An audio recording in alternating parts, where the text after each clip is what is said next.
What's up, everybody? Welcome to the Reseller Unwind. This is episode 6. If you are watching on the replay, hello to you. We'll say that early. As always, we have myself and Mike. I'm Jiggly the Thrift. World. That's Jiggly Thrift. And yeah, man, how was the week? The week was weird. I remember I was like texting you like a week and a half ago. I was like, oh, I had 17 sales today. I had 12 sales by the next morning. And then like this Saturday, but between Saturday evening and today, I don't even want to say it because I can only imagine how many sales you have. Well, we don't compare apples to oranges in reselling. You know this. 6 sales for the weekend. That's 6 sales, man. I mean, Just know there's somebody out there that probably had one. Yeah. It was just rough. I mean, they were decent money sales. Like I sold like a $75 hat today. Like, I mean, a hat. Like that. I mean, I have some sales I'm happy with, but that number, seeing 6 whenever I go to like check my sales, I just sent a whole bunch of offers right before this. So yeah, I'm and hoping you still got what? Well, I have 4 hours till midnight, so you got 3 hours. Yeah. So you still got 3 hours. You could get more sales. I'm hoping. I sent like I think 22 offers or something before this. Nice. So I'm hoping for the best. I stopped texting you my daily because I was like, man, I don't know if this is like, I don't want it to come off as I'm texting you to like glow to rub it in your face, but it's just like, no. It's like something happened like right when we were talking, and then you're like, oh, I bet you're going to wake up to 25. And then ever since that day, like our lowest day since that day was 15. We're that's good. 30. And you said for tomorrow. You were saying you guys were like not necessarily dropping prices, but are you like accepting lower offers on things like just to get inventory moving to get new? Yeah, so usually when we run sales on the weekends, will never go above like 15% off. Mm-hmm. And that's just because in my mind, I still want, to make the most money. And then I don't know, I posted a meme where it was like a bunch of different resellers, and then I added Michael Scott at the end that have said the same quote. I've heard it a lot, but it's like, would you rather have like some of the money or all, or, I can't even remember it. But basically, I want some of the money all the time versus just like some money sometimes. Yeah. And so once I started actually like thinking about that, I was like, well, you know what? Let's run a 25% off sale. I mean, in my brain, I'm like, oh my God, that's an extra 10% off. But when I look at what our buy cost is, why not? Like everything that we've gotten this year since we started doing the reseller boxes has been free inventory. So I could literally sell that stuff for $1 plus shipping, and I'm making profit. So what stops me other than in my mind, I have this Amazon mentality, which doesn't really transfer to eBay. But when I used to sell on Amazon, you'd always hear people say like, don't bottom out the market. Don't be the guy that has something that sells for $90 and you're going to sell yours for $50 to tank the market. And then everyone else is going to drop their price.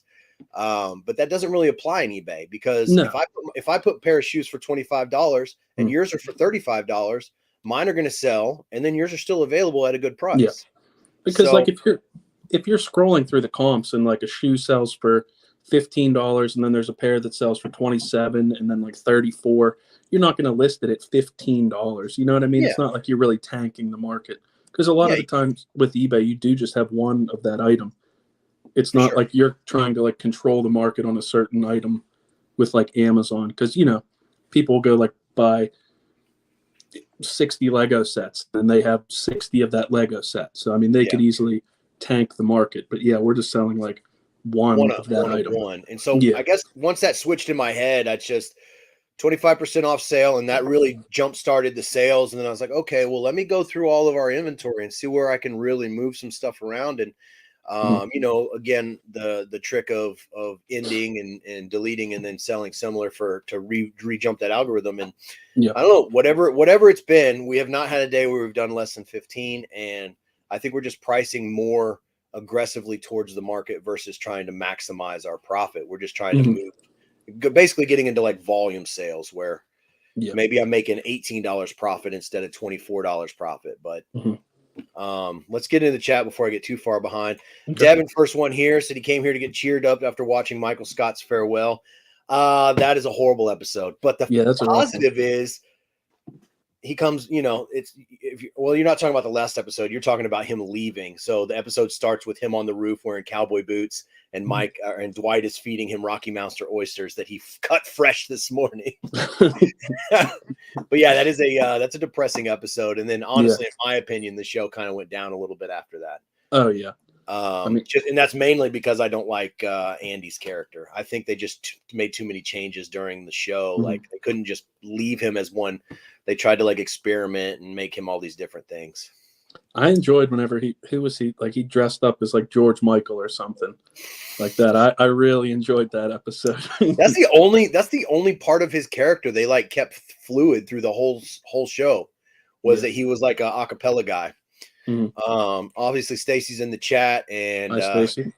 Yeah, show was never the same without Michael. He's got Dusty. What's up, Annie? Got Javelina Flips. April's in the house. Joe, what's up?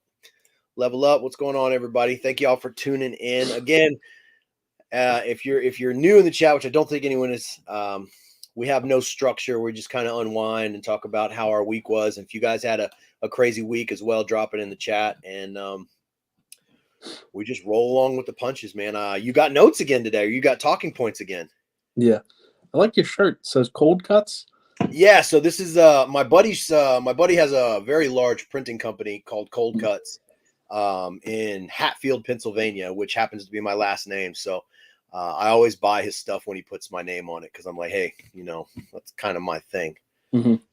So with your new, I feel like I keep cutting you off. I have like so much I wanted to talk about. It's because we haven't freaking seen each other in 2 weeks because we need a weekly show. But no, I forget what I was going to say. Oh, your new like logo, the Sherwin-Williams logo. Is that going to be a shirt, a sticker? Is that just like a logo? So I'm testing out different like logo ideas for just like sticker slaps, like to start throwing out to people to post up places. I like that logo. I've always wanted to use that logo for something. I don't know if it fits with like the reselling because it's, paint or whatever covering the earth. So it's not really flipping the earth, but I've always liked that logo. And in Houston, they've done so many different variations with that. Like, cause Houston is known for like syrup or whatever. So they changed the paint can to like 2 styrofoam cups and it's purple. It says screw the earth, DJ Screw. So I've always wanted to do something. Maybe it's just because I live here and I see it all the time. But we're working with I have one of my tattoo buddies doing a bunch of designs to try and figure out what we want, because I want something that I could just send out that's my style, which is like the tattoo music culture, but also blends in with the thrift culture. Because whenever I saw it with like your colors, because you sent me like the original picture, no color this morning. And whenever I saw it with that green, I'm like, oh, I want that as a sticker. Yeah. I have a black shelf in here that I like keep shipping supplies and stuff on. And I just been putting stickers on it. So I'm like, I need a sticker of that. But I saw Cincinnati Picker. He collects like other reseller stickers. He has like a desk and he puts them on. And I was like, I need a sticker on that desk. And so I was like, oh man, like I have I like bumper stickers, but I think a Flip the World bumper sticker is a little like over the top. Not that I'm not over the top, but like here we have stickers that it's just like the Texas flag, cross Texas flags, and it says, if you don't like ZZ Top, F you. If you don't like Willie Nelson, F you. So I was like, oh man, I'm just gonna make one that says if you don't like Flip the World, F you. Yeah. Like I know most people wouldn't put that on anything, or like it's not good promotions. I'd put it on my car. Yeah. And people would be like, I don't even know what that means. I've never watched The Office. Man, how do we put somebody in timeout? No, I'm just kidding. Let me guess. You like Friends better? No. No, good. Yeah. The Office is the best. Yeah. I don't even know if it's The Office. It's just like Michael Scott. Like I'll sit and just watch clips of him for like 20, 30 minutes. I just want to be like around him. Michael Scott on YouTube. Yeah. Yeah. I think he just really got into that character because, I mean, before that show, everybody just knew him as the 40-year-old virgin guy. And then, did you notice, like, in the first season, how thin his hair was? yeah. He was they wanted him to look gross and like sleazy. Mhm, So they did his hair backwards to make him look sleazy or greasy. And mhm. then he was like 30 something pounds overweight. Because they just wanted him to look like, like, oh God, your typical gross boss. Yeah. But apparently I don't remember what it's called. Like the audience, they do like a poll. Like Mhm. he didn't poll well with that look. So season 2, he came back. They had kind of like fluffed out his hair or plugged it Yeah. or something, and then he was thinner and more likable. Yeah. Shots fired with Friends. Yeah, Stacy made me watch that entire series, and that's all I'm going to say about that. I've watched some of it. It's not terrible, but it's no Friends, or it's no Yeah, The it's Office. no friend that I've ever had. No. But I wanted to ask you about. It seems like it's so far out of like the reseller news now, but with hammock, I did Oh, ask you earlier. Like, no. I didn't. I just wanted to, like, I don't know if you want me to, like, I mean, I have never worked with them or anything. I don't even, my opinion wouldn't even matter. But See like, me stretching. I'm getting ready for this. what's your like take on that? So,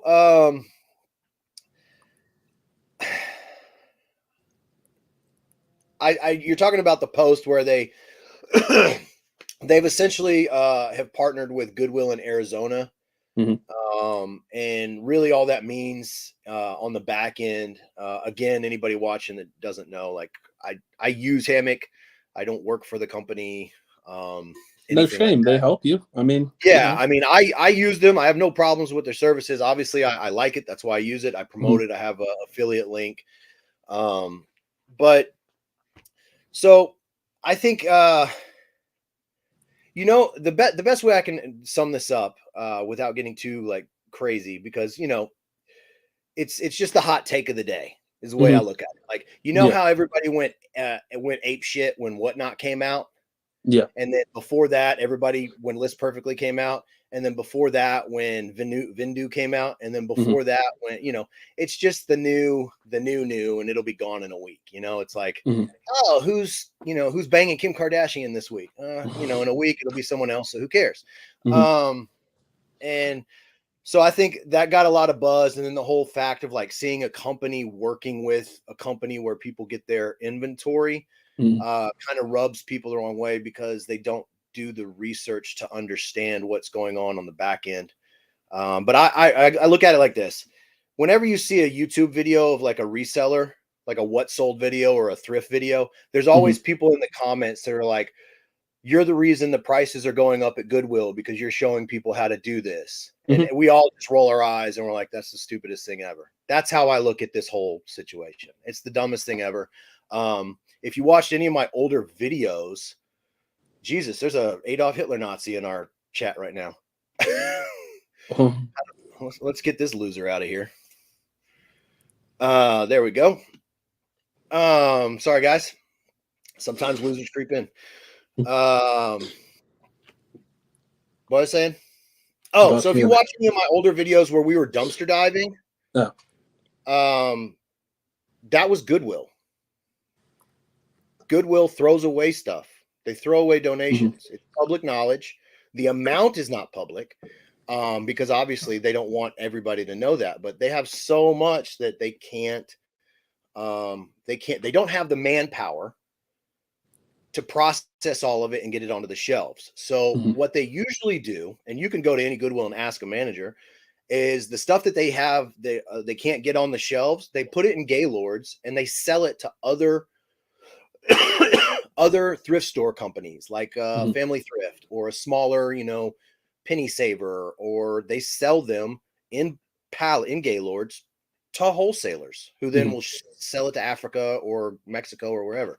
So what Hammock is working to do is make sure that those donations don't funnel to another country, and by processing them for Goodwill and then trying to create ways that they can give them back to resellers through selling them in lots. Like immediately after they posted that, they posted like pictures of Lululemon already bagged and tagged $7 a piece. And then, so that's what they're doing. They're not really taking anything away. They're just taking all the shit that's ending up in the dumpsters and the landfills, and they're finding a way to make it get into the hands of other people. That's even better. I mean, if it sucks and it turns out that this is all fake, obviously you guys know me. I don't hold my tongue. I'll be the first one to say, hey, they fucked us. Pardon my French. I think my parents are watching. So I'm sorry I cussed, Mama. I'm sorry, Mama. I just feel like I felt like everyone used them for a little bit, and then it was just real quick. Like everyone was done. Everyone was like, oh, they messed up a listing. They priced this too low. This was wrong. And well, I feel like the next logical step would be go to a different market where you can keep running your business, which would be, for sure. And since I think I'm going to put this out here right now. If you're in the chat, remember that I said this today, Sunday at 8:16 my time Central. Hustle at Home Mom did a little Instagram story earlier this week. I'm sorry, guys, I'm choking. Talking about Flip, FLYP. I don't want to give them any promo. I don't work for them. They just stole my name like FlipCon did. Harry Tornado, I'm watching you, boy.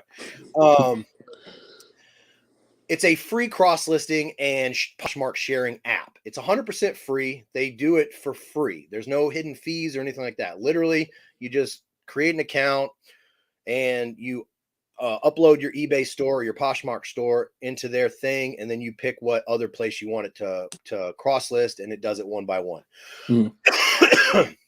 Since and I told some people about this because I stumbled across it like 4 months ago when they were first opening or whatever. I had got like a hey, try us out, because being a big proponent talker of hammock, those other smaller companies always like reach out to us via email, like, hey, try Vindu, hey, try List Perfectly, which is fine. It's just part of the dance.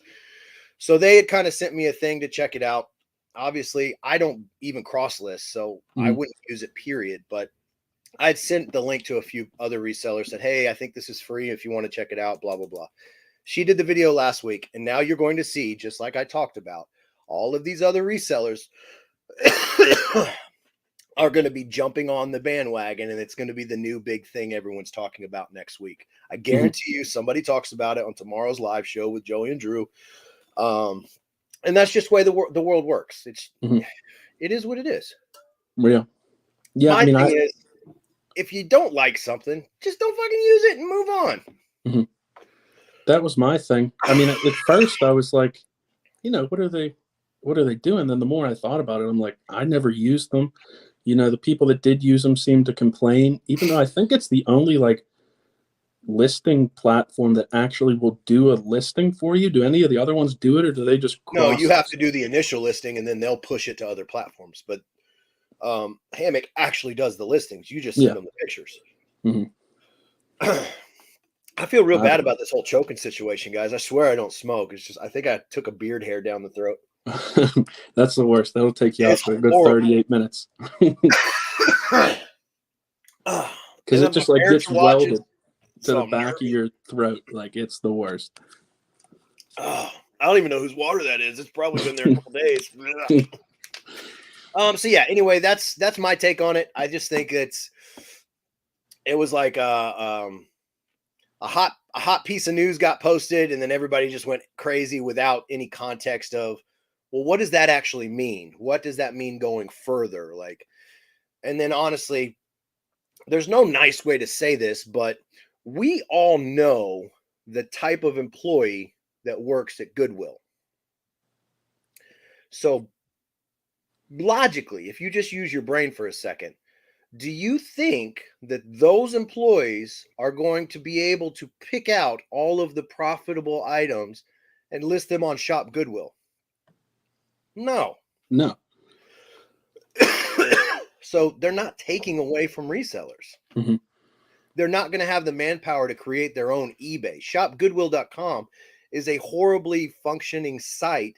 Yeah. All Hammock is doing is helping them upload their photos faster. They're not telling them what to price things at or anything like that, or what items to pull. They're just saying, hey, You want somebody to get your stuff up faster, we can do that. But they're not saying, hey, all Nike Revolution 10s, make sure you pull them. But yeah, again, if it comes out that they are doing that, they all know that I'll be the first one to say, hey, you lied.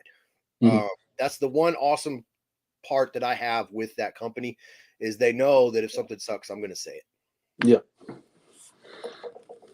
You feeling all right now? Not really, but we're going to keep going, man. What's up, Zach? Your morning gym photo looks like how I look every day, even when I don't go to the gym. Like, oh God, I woke up. No. Yeah, I think I saw it at like 2 p.m. and I was like, I look like that right now. You like looked in the mirror immediately. You're like, God, I look like that right now. I look even worse, actually. But yeah, guys, if you know what we're talking about, if you want to join the Reseller Lifting Club, use the hashtag on your IG when you're working out. Obviously, you have a life other than reselling. Hopefully, there's something that you do. A lot of us lift weights, even if we don't look like we do. So we kind of started this little like hashtag Reseller Lifting Club. I saw your old photo, man. You need to get back in it. You're beastly looking. Not that you're not now. I'm afraid to try out my new bionic knee that I got. None of the ligaments are mine. I have like a fake leg. I'm afraid because you're talking to somebody with a half fake eye. You can't blow out your knee by lifting unless you're going super heavy. That's my thing. I think that picture that I posted was like from 7 years ago. I'd be in the gym like, all right, we're going to deadlift with 135, then 315, then we'll be up to 400. I think like the muscle didn't go anywhere, the endurance didn't go anywhere, and then I hurt myself. That's what's happened like every time I've tried to get back into lifting. But the muscle bellies are still there, so it will reacclimate. It's just you just got to do it and then see, and just like when I go there now, I'm just like, hey, look, you quit lifting for 2 years. Yeah. You're not going to walk in there and put the same weight on, and you have to be okay with that. Also, you're older and everything hurts all the time.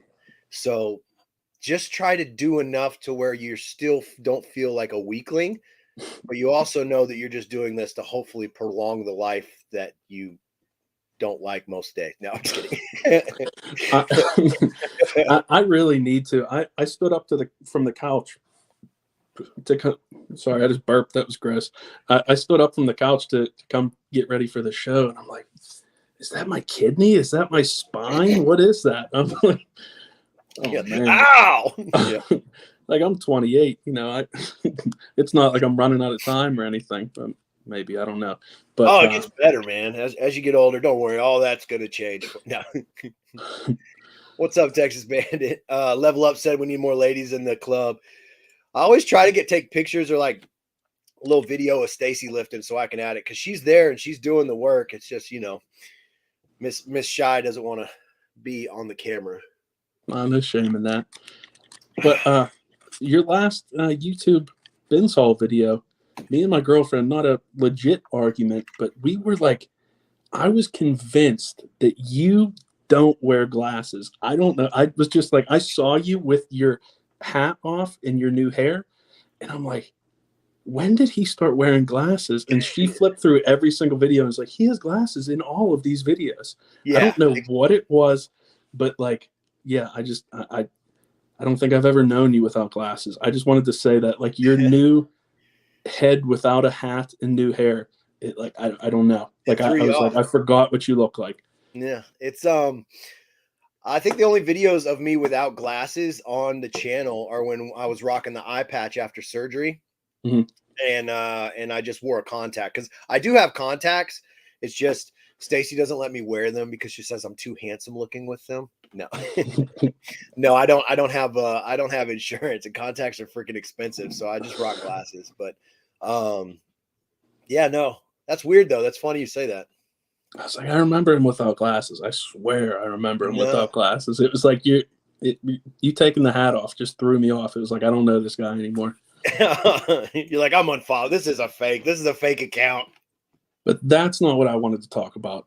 Like, I just wanted to, bring up the last bins video, mention about your glasses. But I wanted to talk about your your comfort level at the bins. Like I was saying, like, you know, I wasn't trying to like, you know, just tell you what you want to hear. But like whenever I was texting you the other day about like your videos are like, you're like the only person that I see that is like calm and collected at the bins.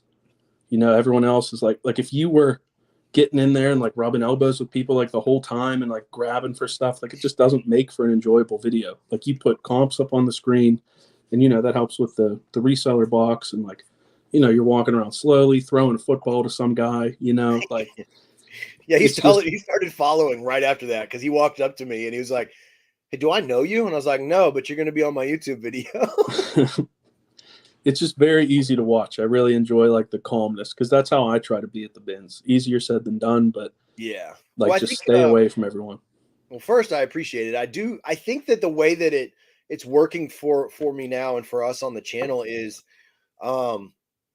we figured out what our role is, and I don't try to do something that I know is not my role. Like Stacy fights with the people with the new rows. That's her thing. She's good at it. She's squirrely and small, and she can creep into spots. And like me, if I line up on the line for a new row, everybody just crowds me and then they just push me out. They're just like, "Hey, let's all just team up. F that guy. Let's push him out." But she just gets in there and she just gets the stuff. And we were thinking about getting her a chest mount with a harness, but when she grabs stuff, she just carries it like that. So all you'd see is just like, you know, like a crane just scooping stuff up.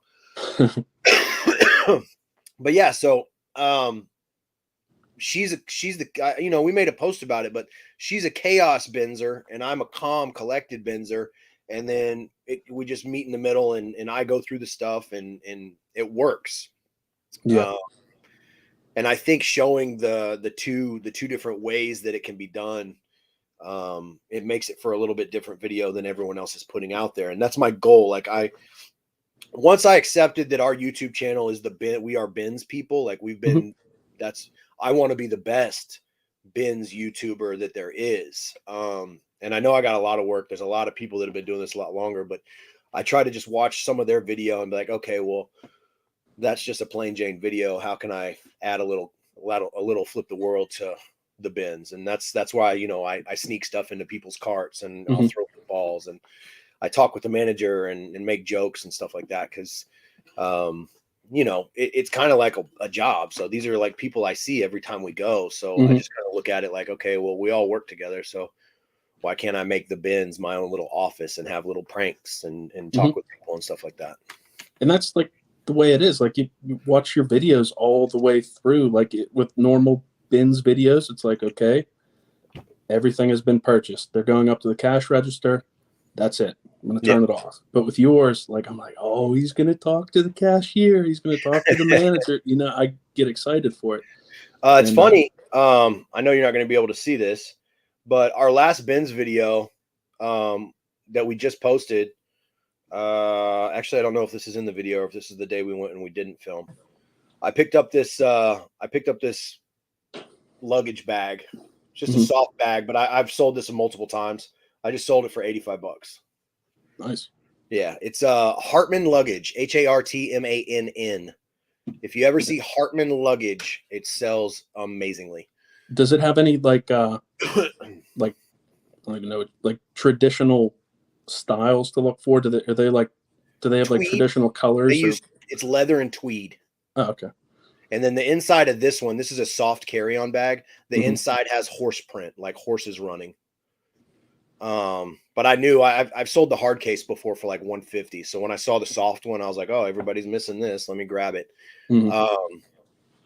But yeah, so another thing, like with the bins haul video is I've noticed on our channel, our viewer watch retention is really high. We know, I'm not getting 100,000 views in a day like Harry Tornado or anything like that. But I think for having like 3,700 subs at the current moment, getting 4,000 and 5,000 views on bins videos and having retention, if it's a 17-minute video, having 12-minute retention is pretty awesome. So having I try to keep people entertained.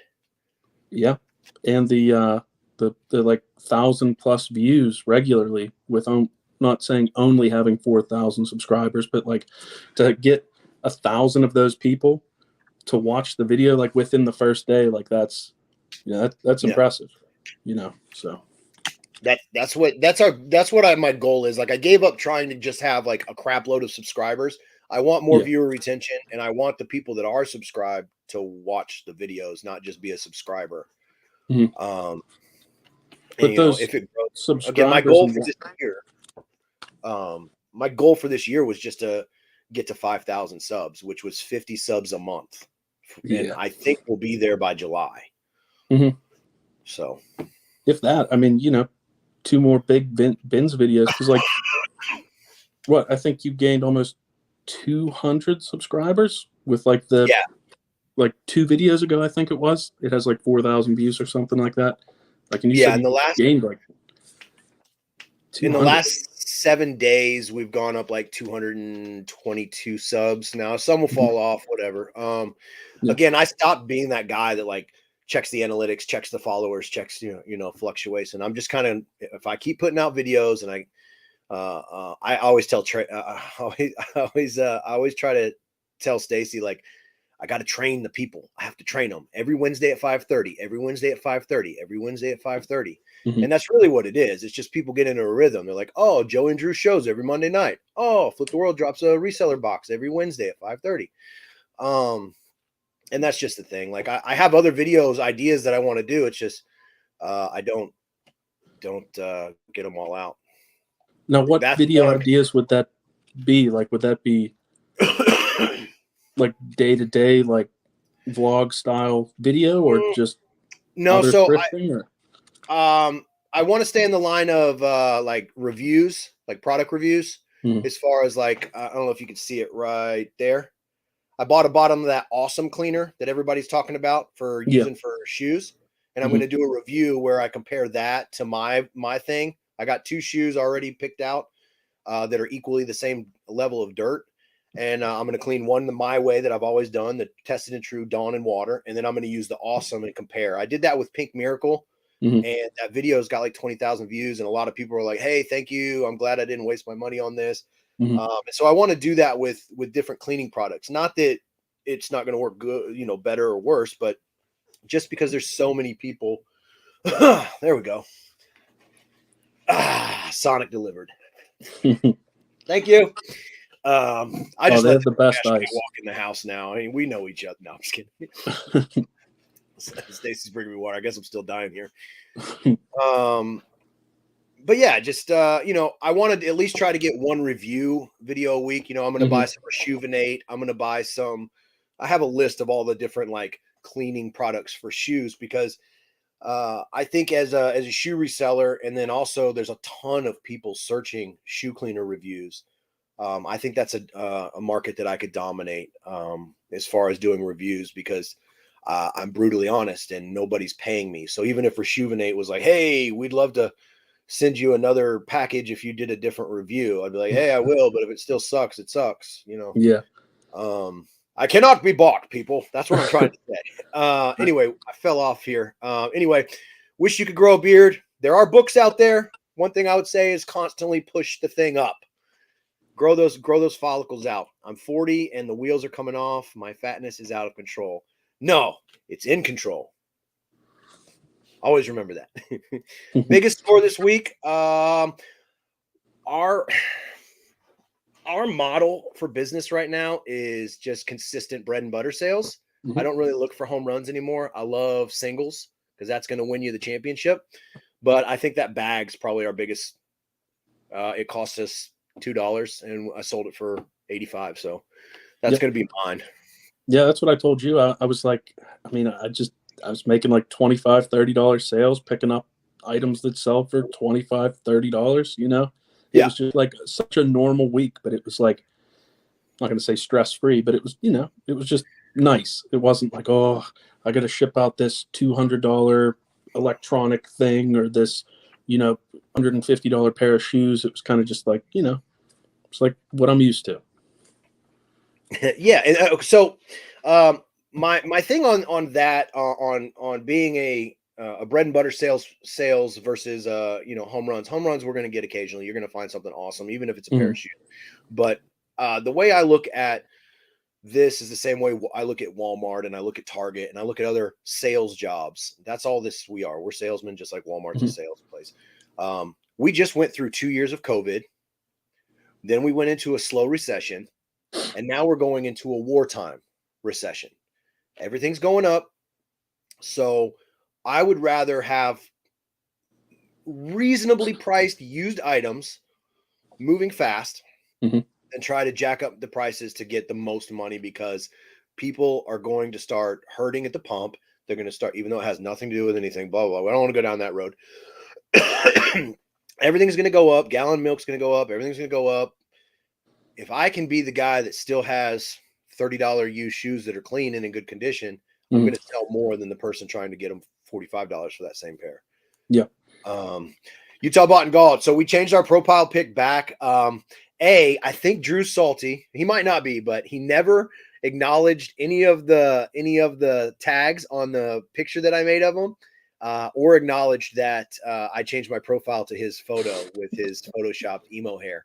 I was trying to change our freaking IG handle to Drew Gothic Monsters, but it said I couldn't change my name because I'd already done it in the last 14 days. Now his mom responded. She was dying. She said it was hilarious, but Drew, I guess, just ignored it. So maybe he'll talk bad about me tomorrow on the live. I don't know. Hey guys, the Nashville Flippers just went live with their Sunday night show. If you leave here, you're dead to me. Just saying. No, just killing my numbers. I'm still experimenting. So yeah, that's, again, if you're talking about YouTube, that's really all you got to do. You got to experiment. We went back and looked at what videos we were doing got us the most views, and we started doing more of that. And then of course I upgraded. Stacy got me the GoPro. I got the chest harness, and then I went all in. I just said, you know what? Who cares if I'm going to get under boob sweat from the harness? I'm just going to wear it, and I'm going to look stupid, and I'm going to make the content. And in 5 years, when I'm making Harry Tornado money off of YouTube, I'll be like, hey, remember when I was uncomfortable wearing a sports bra over my shirt? And now I remember that was a big thing. Like not too long ago, you were like, oh, like I remember you, like, I guess, I don't know if you even had a GoPro at the time, like going through normal Goodwills and stuff, trying to record. Hey, Pops. It says Pops. That's my Pops. Oh, man. I told my mom. The voice of reselling is. Every time I just close my eyes whenever I watch any of his videos, or is like, man, a huge could have just be so big in like the entertainment world or sports radio.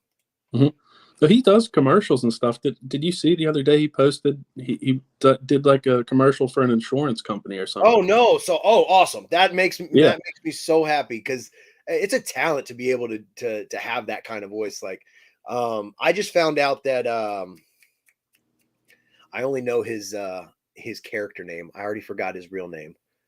Ron Swanson. What is his real name? From Parks and Rec. Ron Swanson from Parks and Rec. Dude, if you like The Office, you'll like Parks and Rec. I can picture the guy's face, even though I've never seen the show. I can picture the guy's face. He has such a deep, calm voice. He does speaking for like a relaxation app, like to help you go to sleep. And I'm like, genius, because his voice, if I imagine, I'm like, yeah, that would put me to sleep. Listen to him talk in like 10 minutes. Side mesh part on Air Jordans. Aurora Max. I couldn't tell you the last time I found a pair of Jordans. The Aurora Max. I'm gonna have to Google that. If it's the side mesh, that's gonna be like the same kind of. Is that the same kind that's on like the retros? It's like hard mesh. Let me see. Sorry, people. I must know the answer to this question. Yeah, if it's a hard mesh, I'd say just Magic Eraser. Yeah, or a toothbrush. Max Aurora 3. Now I'm curious too. Jesus, are they the white one? I'm assuming the mesh is white. They kind of look like Concords, but they have it's like you're not gonna be able to see it. No, I can't see it. That's the shoe zoomed in. They kind of look like the Concords, but they're I don't know how to do this, guys. I'm an idiot. They look like Concords, but they look like they have like a woven mesh. So me, I would use Oh. I would create an oxy paste. Mm-hmm. Basically just kind of wet that area and then put the oxy powder on it and make it into a paste and then just leave it overnight and then rinse it off and then use a toothbrush. I soaked a pair of leather Air Max this weekend. I don't know why I did. Nothing happened. Like I took them out pretty quick, but I'm like, I just put leather shoes in a bathtub filled with water. You can't see them, but they're over there. I found a pair of Ariat women's Western boots at the Ben's Friday, and they were caked in mud. That's why nobody got them. And I just put them under the cart, and I was like, I'm getting these. I just took them outside, and I have a power washer, and I just boots are amazing looking right now. Same thing with my Air Max. I have them listed. Nothing. Well, I mean, you got to look at it like this, man. What's leather made out of? I mean, even a vegan, I know the answer is an animal, right? Skin. Most animals are what? Outside in the freaking rain anyway. So leather can get wet. Yeah. I just didn't know if it could withstand my normal 24-hour soaking process. I didn't know if it would puff up or anything. So I scrubbed them real good before and after, but it was quick. But they were I mean, they're like triple white. Like everything on them is white, top to bottom. And they were brown. I'm like, they're $3. They're super dirty. I'm like, I can throw them in a tub while I'm cleaning the other shoes. And I have them listed for like $35 or a small size. But they turned out nice. I'm going to grab a picture of this because I'm vain. Let me see if I can get. There we go. Said, I didn't care when Auction Professor or Daily Refinement said to end your listings and then sell similar, but you guys said to do it. I tried it and it paid off. Well, thank you, sir. I think it's because we are not monotone. Nothing against monotone people. I just have range. Yeah, I mean, I was reselling on and off for 2 years before I ever ended and relisted anything or did sell similar. Like you opened my eyes to that, and seriously, like I had the best 2 weeks ever. It kind of went back because I was going crazy. I was doing like 25 listings in the morning. I was like redoing like 25 in the morning. I was doing like 15 or 20 in the afternoon. I know you do like 200 at a time, yeah, but I did like for me, 26 today. Like my eBay's like, he did 25 listings today. This is crazy. What should we do? This guy is bad. It really works, man. Honestly, like, and I, this isn't something that I thought up or, but I was listening to the new Daily Refinement Tech and Sport podcast, and Tech and Sport was talking about it. And you can Google and find it in the eBay community. eBay is structuring itself to be more supportive to larger resellers. They want people listing more. They want to help push people with large stores listings in front of other people. Whether that's fair or not, I don't work for eBay, and I'll never say anything bad about eBay because they're always listening. eBay number one. But if you're constantly showing eBay that you're putting listings up, whether that be ending listings and creating new listings, changing the title, messing with your pricing, anyway, it's considered a new listing if you ended it and redo it. As far as their algorithm looks, they're going to reward you with search optimization, putting you on front pages. And as you grow your store, as your listings keep growing up, they're going to start paying more attention because they want larger stores. We just upgraded to professional. We've had the premium store. I just upgraded us to professional because we are trying to scale a lot more listings. And again, it's a lot more bread and butter items, but that's what people buy, especially as the country is going into the little swing that it's going into right now, where we're all kind of comfortable living in the uncertain times now. And I want to be able to capitalize on that, as horrible as that sounds. I don't know. I'm a red-blooded American, man. I'm a capitalist through and through. So, hey, I'm trying to push my stuff too. I don't have a store. Like I don't pay anything for a store. Yeah, I just list on eBay.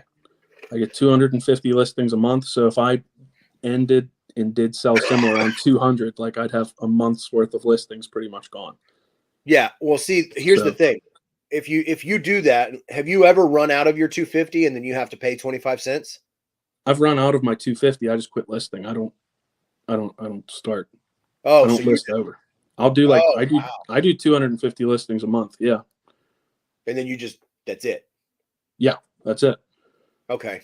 Well, I mean, I'll stretch them throughout the whole month, but I mean, they don't go too far. But I don't have a, like I don't. Well, whenever you aspire to grow, really all you have to look at is, like, for me, it's like, okay, well, if I didn't switch to premium, I was already out of my listings. So that 226, that I ended and then redid, what is that? That would have been $56.50. Yeah, but just think of how much all the money. That's like a few months of the store, and just think of how much money you made. Less than 1 month. The store's like $59.99 a month. Oh wow. Yeah, so I might as well upgrade.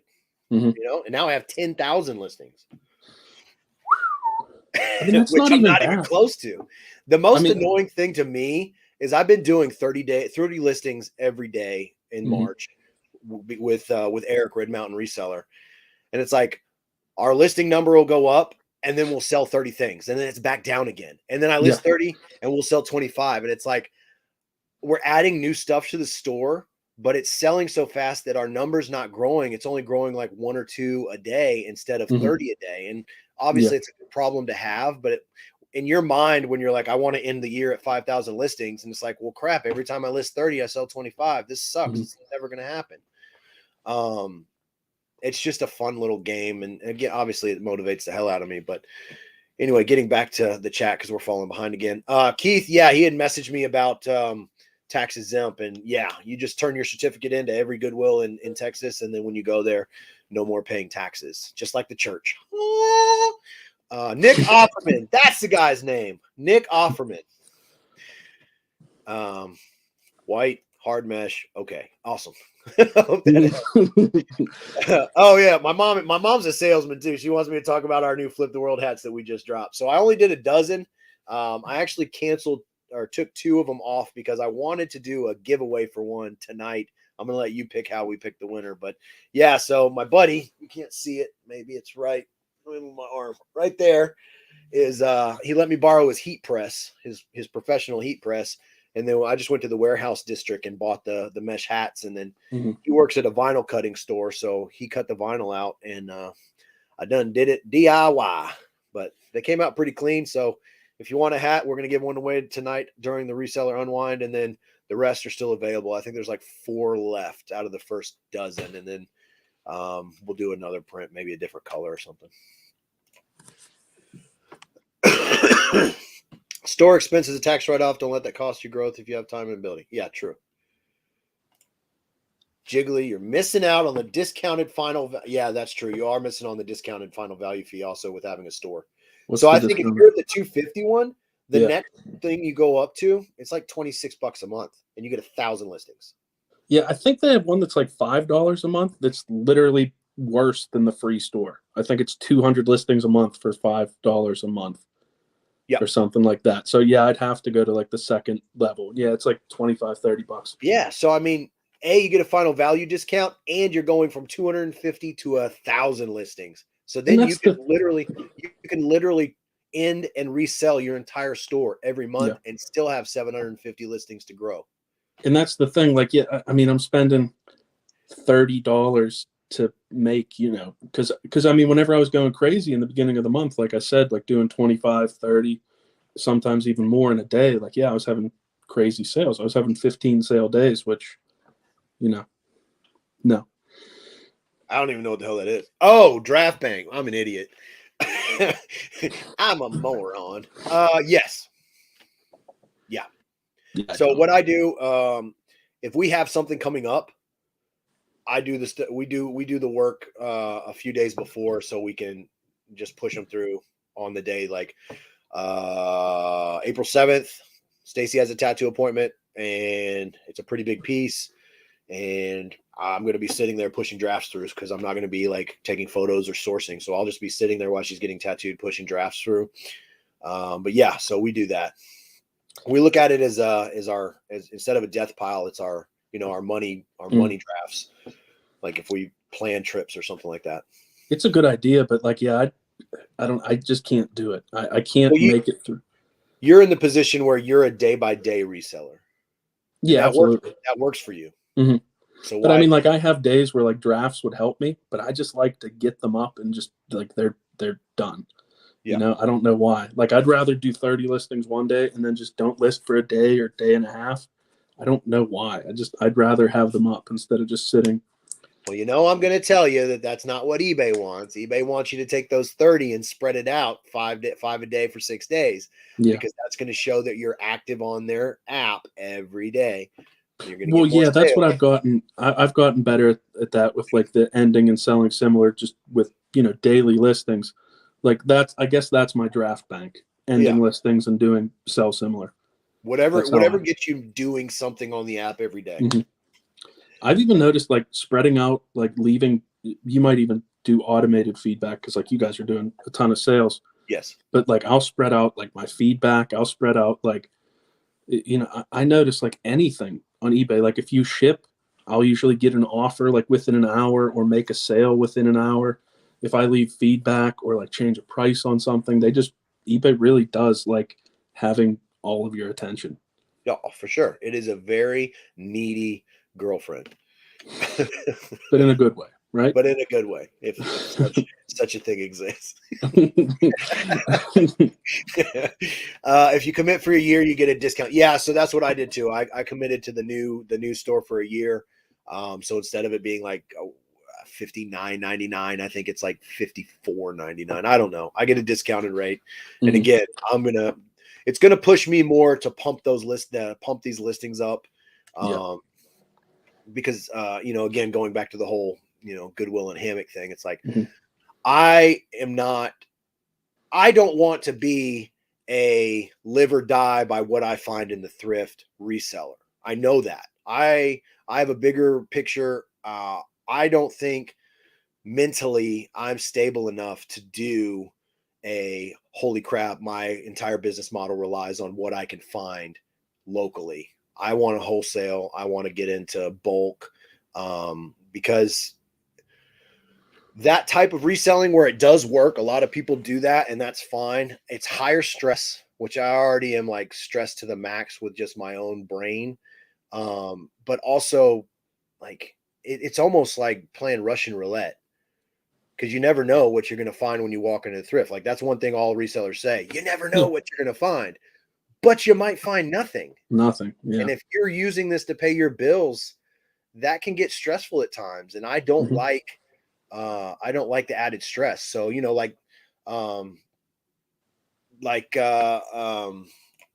Zach's getting pallets of books. It's money like delivered to his freaking garage. And so he knows he has that padding. It's like, so if I can get, 200 pairs of used shoes delivered to my house, and even if only 100 of them are worth selling, it's still a cushion that I have versus like, crap, what am I going to find? Now obviously we're in a position where I have 6 bins locations. I can go and find inventory.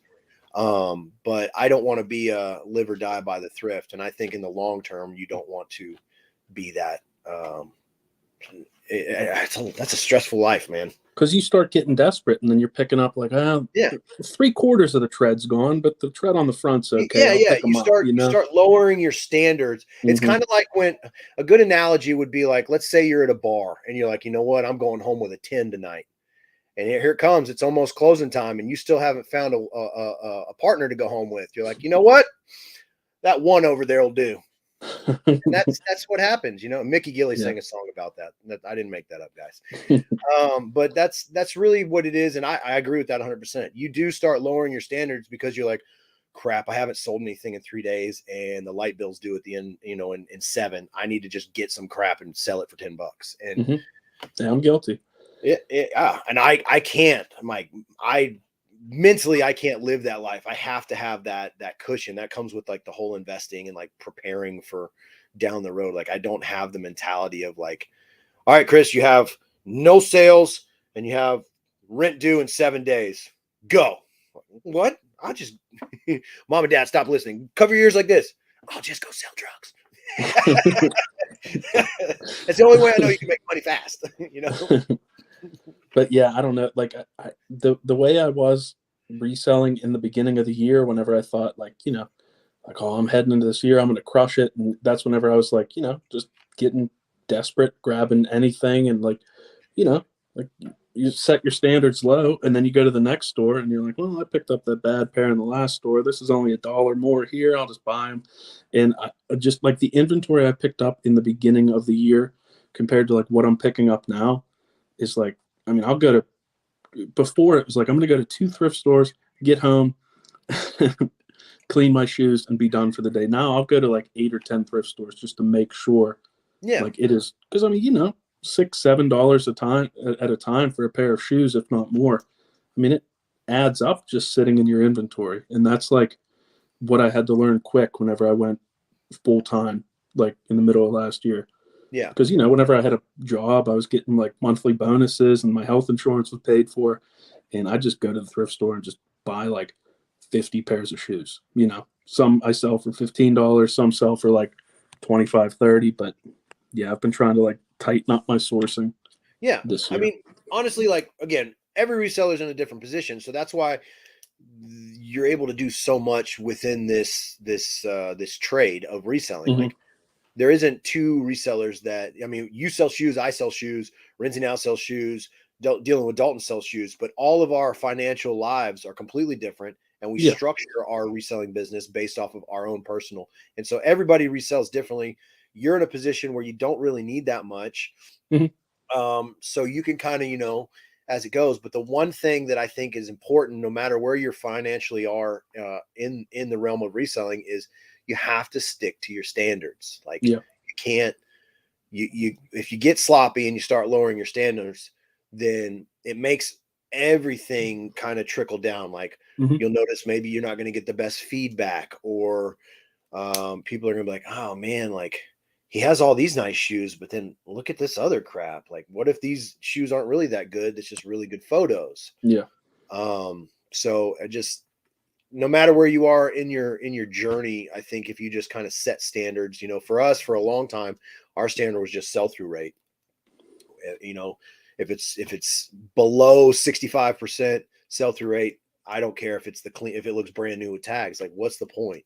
I saw somebody, sorry, just quoted it. My good, I'm a desperate seller every month. Yeah. See, so that's another thing. If you're in an area where you don't have a lot of thrift stores and you don't have the availability to travel, that is a prime example of somebody that needs to be looking into, how do I wholesale? How do I use my Instagram to make an Instagram story and say, hey, if you guys, anybody, I'm looking to buy used jeans in bulk, message me. You're going to get people that are going to message you and be like, hey, I have 20 pairs. I'll let go. Or, hey, someone like me, hey, I go to the bins every other day and I can get a lot of stuff, and we sell reseller boxes. Like, you just have to, same thing everyone always says, tell people what you do. Facebook Marketplace too. I got to say, I flipped through this morning, and just the amount of people that just are like comfortable and trusting, like, hey, leave $5 under the mat, the shoes will be on the porch. You know what I mean? Like, just $5-10 for like these nice pairs of shoes. Not like, oh, these shoes have been sitting in my closet for 3 years, I'm going to go donate them. Like, relevant new shoes, just $5-10, because people don't think like who wants a pair of used shoes, Y'all hear that? Oh, it's just no, I'm just kidding. Wait, what did you say? I said, did y'all hear that? I thought I heard like kids screaming, not mine, but like outside, but it might just be the schizophrenia. I don't know. My dog was snoring.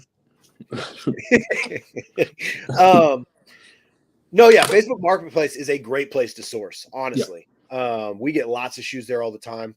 And then also, again, just telling people, like, I was at a birthday dinner, and one of my buddies like, oh man, like I got a box of my old Nikes that I was going to go donate. And then I was like, oh yeah, Chris is a reseller. Let me just see if he wants them.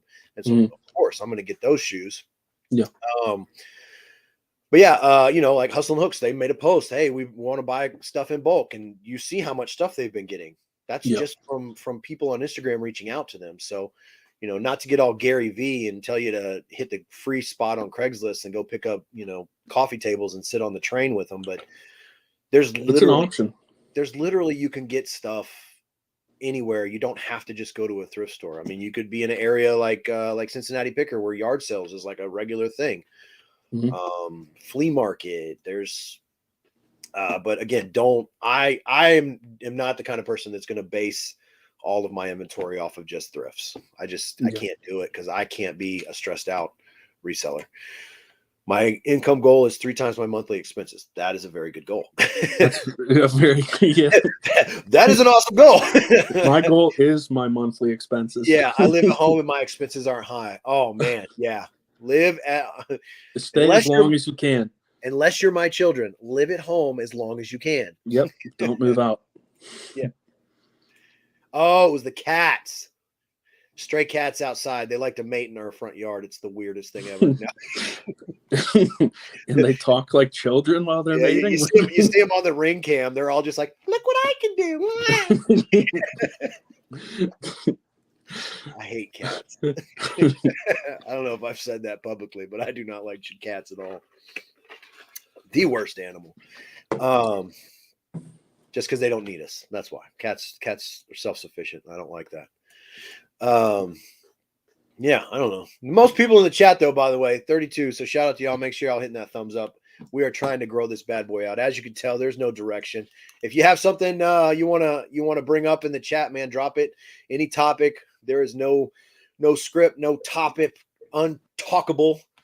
Are you caught up on the chat? Because I'm afraid to click on it. My chat says 37. Like, I can't see any of them, but it says 37. Are we 37 behind, or are you? No, I mean, Stacy was the last comment. She said cats. I don't know if she's watching the Play Cats, or she's watching the episode of The Office where Andy dresses up like a cat. Oh, yeah, there we are. Okay. All right, it's gone now. Okay. I was like in panic mode. I looked down. Oh, my God, there's 37 new comments in the chat.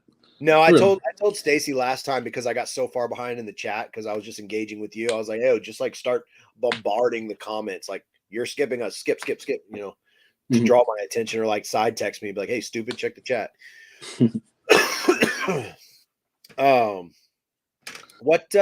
I know you said you only sold 6 things. Was the $75 hat your biggest one this weekend? Yeah, that was the biggest one. I sold some shoes and stuff. They add up quick, because all my stuff is plus shipping. So my mom sent a picture of their cat. I hate it. I don't like your cat. I'm looking at my cat right now. You have a cat? Yeah. Does it not destroy your little fluffy dog? Did they like each other? No, they don't like each other. They just have like a mutual agreement to just not look at each other. Like, they seriously won't even look at each other. Yeah, because your dog is like a play toy for a cat. Yeah. Yeah. So I could imagine, like, if you're not looking, the cat's just like. I have no clue my dog is so fragile, though. So I mean, if she hit him, like we would know. My oldest Pomeranian that died last year, when he was smaller, I took him outside to use the restroom, and I still lived in apartments. I was a much younger lad then, and he went to pee. He was a white Pomeranian. He went to pee next to this bush. Mm-hmm. And then you just hear like a noise, and then him whine, and then like I grab him and I like look at him, and he's just pouring blood out of his face. There was a feral cat in the bush, and it just ripped his eyeball open. Oh wow! Yeah, it sucked. I had to go to like an emergency like clinic, and they like did these drops that like made his eye neon so they could see if it like just his messed up his retina. Mm-hmm. And I've hated cats since. No, I didn't like cats before that, but that's just an example of he was just trying to pee, man. But yeah, just so imagine just like a white floofy dog turn around and just blood all over his face, and I'm like, well, this is going to be expensive. Yeah, my cat, like, she'll wake me up to feed her in the morning, just like with her hot breath. Like, she won't even make noise, just warm cat breath, like just coming out of her little mouth. I just. Do you have a ceiling fan? Because I would just press that cat up against the ceiling, see which way it went. Just Yeah, I do. I'll report back tomorrow morning. You pressed her up against it. No. No, I have a ceiling fan. I'll report back tomorrow morning and let you know how it goes. I'm a pro cruelty vegan. No, I'm just kidding. I'll just text you. You owe me $800. You're like, so the cat broke the fan. And the fan broke the cat. And the fan broke the cat. I've been loving the UPS function on Pirate Ship. Yeah, so there is if you guys don't know, if you have a Pirate Ship account, you could sync it to your eBay store to get additional discounts, but they have added like UPS on there so you can get some things cheaper. What I do is, since I use the same shoe boxes for everything, and they're usually USPS shoe boxes, unless I have like a steel toe pair of boots, it's going to be over 5 pounds.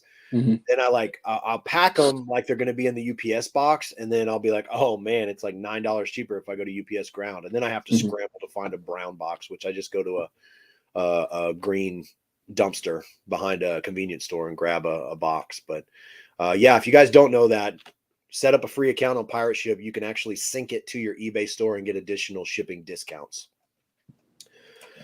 Started reselling in early February. Only have 187 listings. Is it normal to have at least a sale? Is it normal to not have at least a sale a day? I'd say with the 187, yeah, that's normal.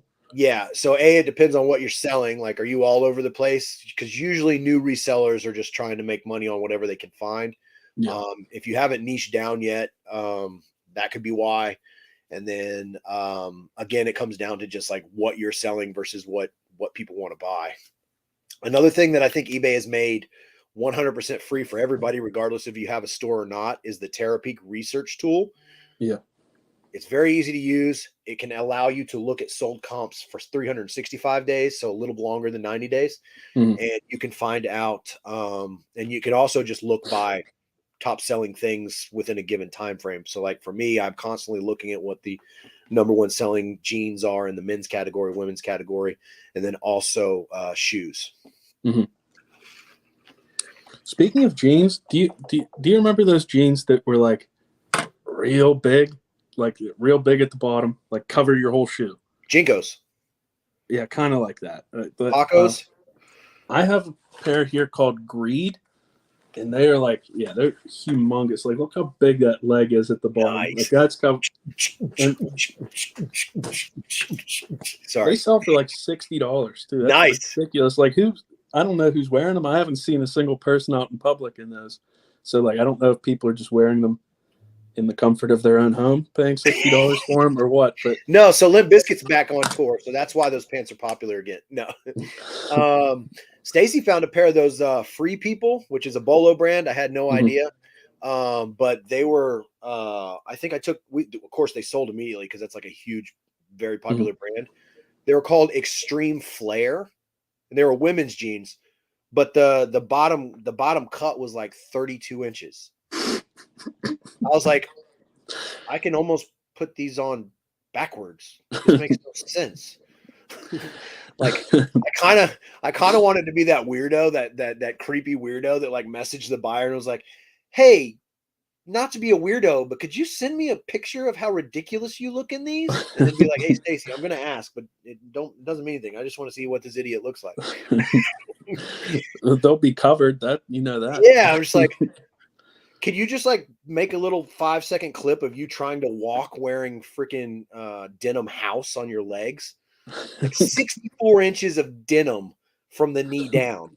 It just makes it. That's a lot. That is a lot. I know. I mean, I'd say this is maybe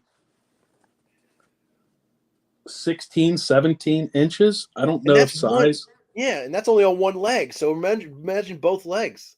Yeah. What are you, smuggling soda underneath your jacket or underneath your pants when you walk out of stores? Jennifer asks, how you guys investing and planning for retirement? I'm 19 and want to fire at 35. I just plan on dying early, so I don't have to worry about that. No, I'm just kidding. Roth IRA, and then we have the children set up with custodial IRA accounts. So we are actually putting money aside for them now that they can't touch until they turn 18. And then hopefully by the time they're 18, we have already educated them on don't touch that money, because if they literally once it transfers to them at 18, if they never touch it and it just compound interest, by the time they're old enough to retire, they'll all be millionaires, and job as a parent is done. Yeah, I'd say so. What are those things called? Savings bonds? I've just been buying savings bonds. I buy $2 bills and I put them under my mattress.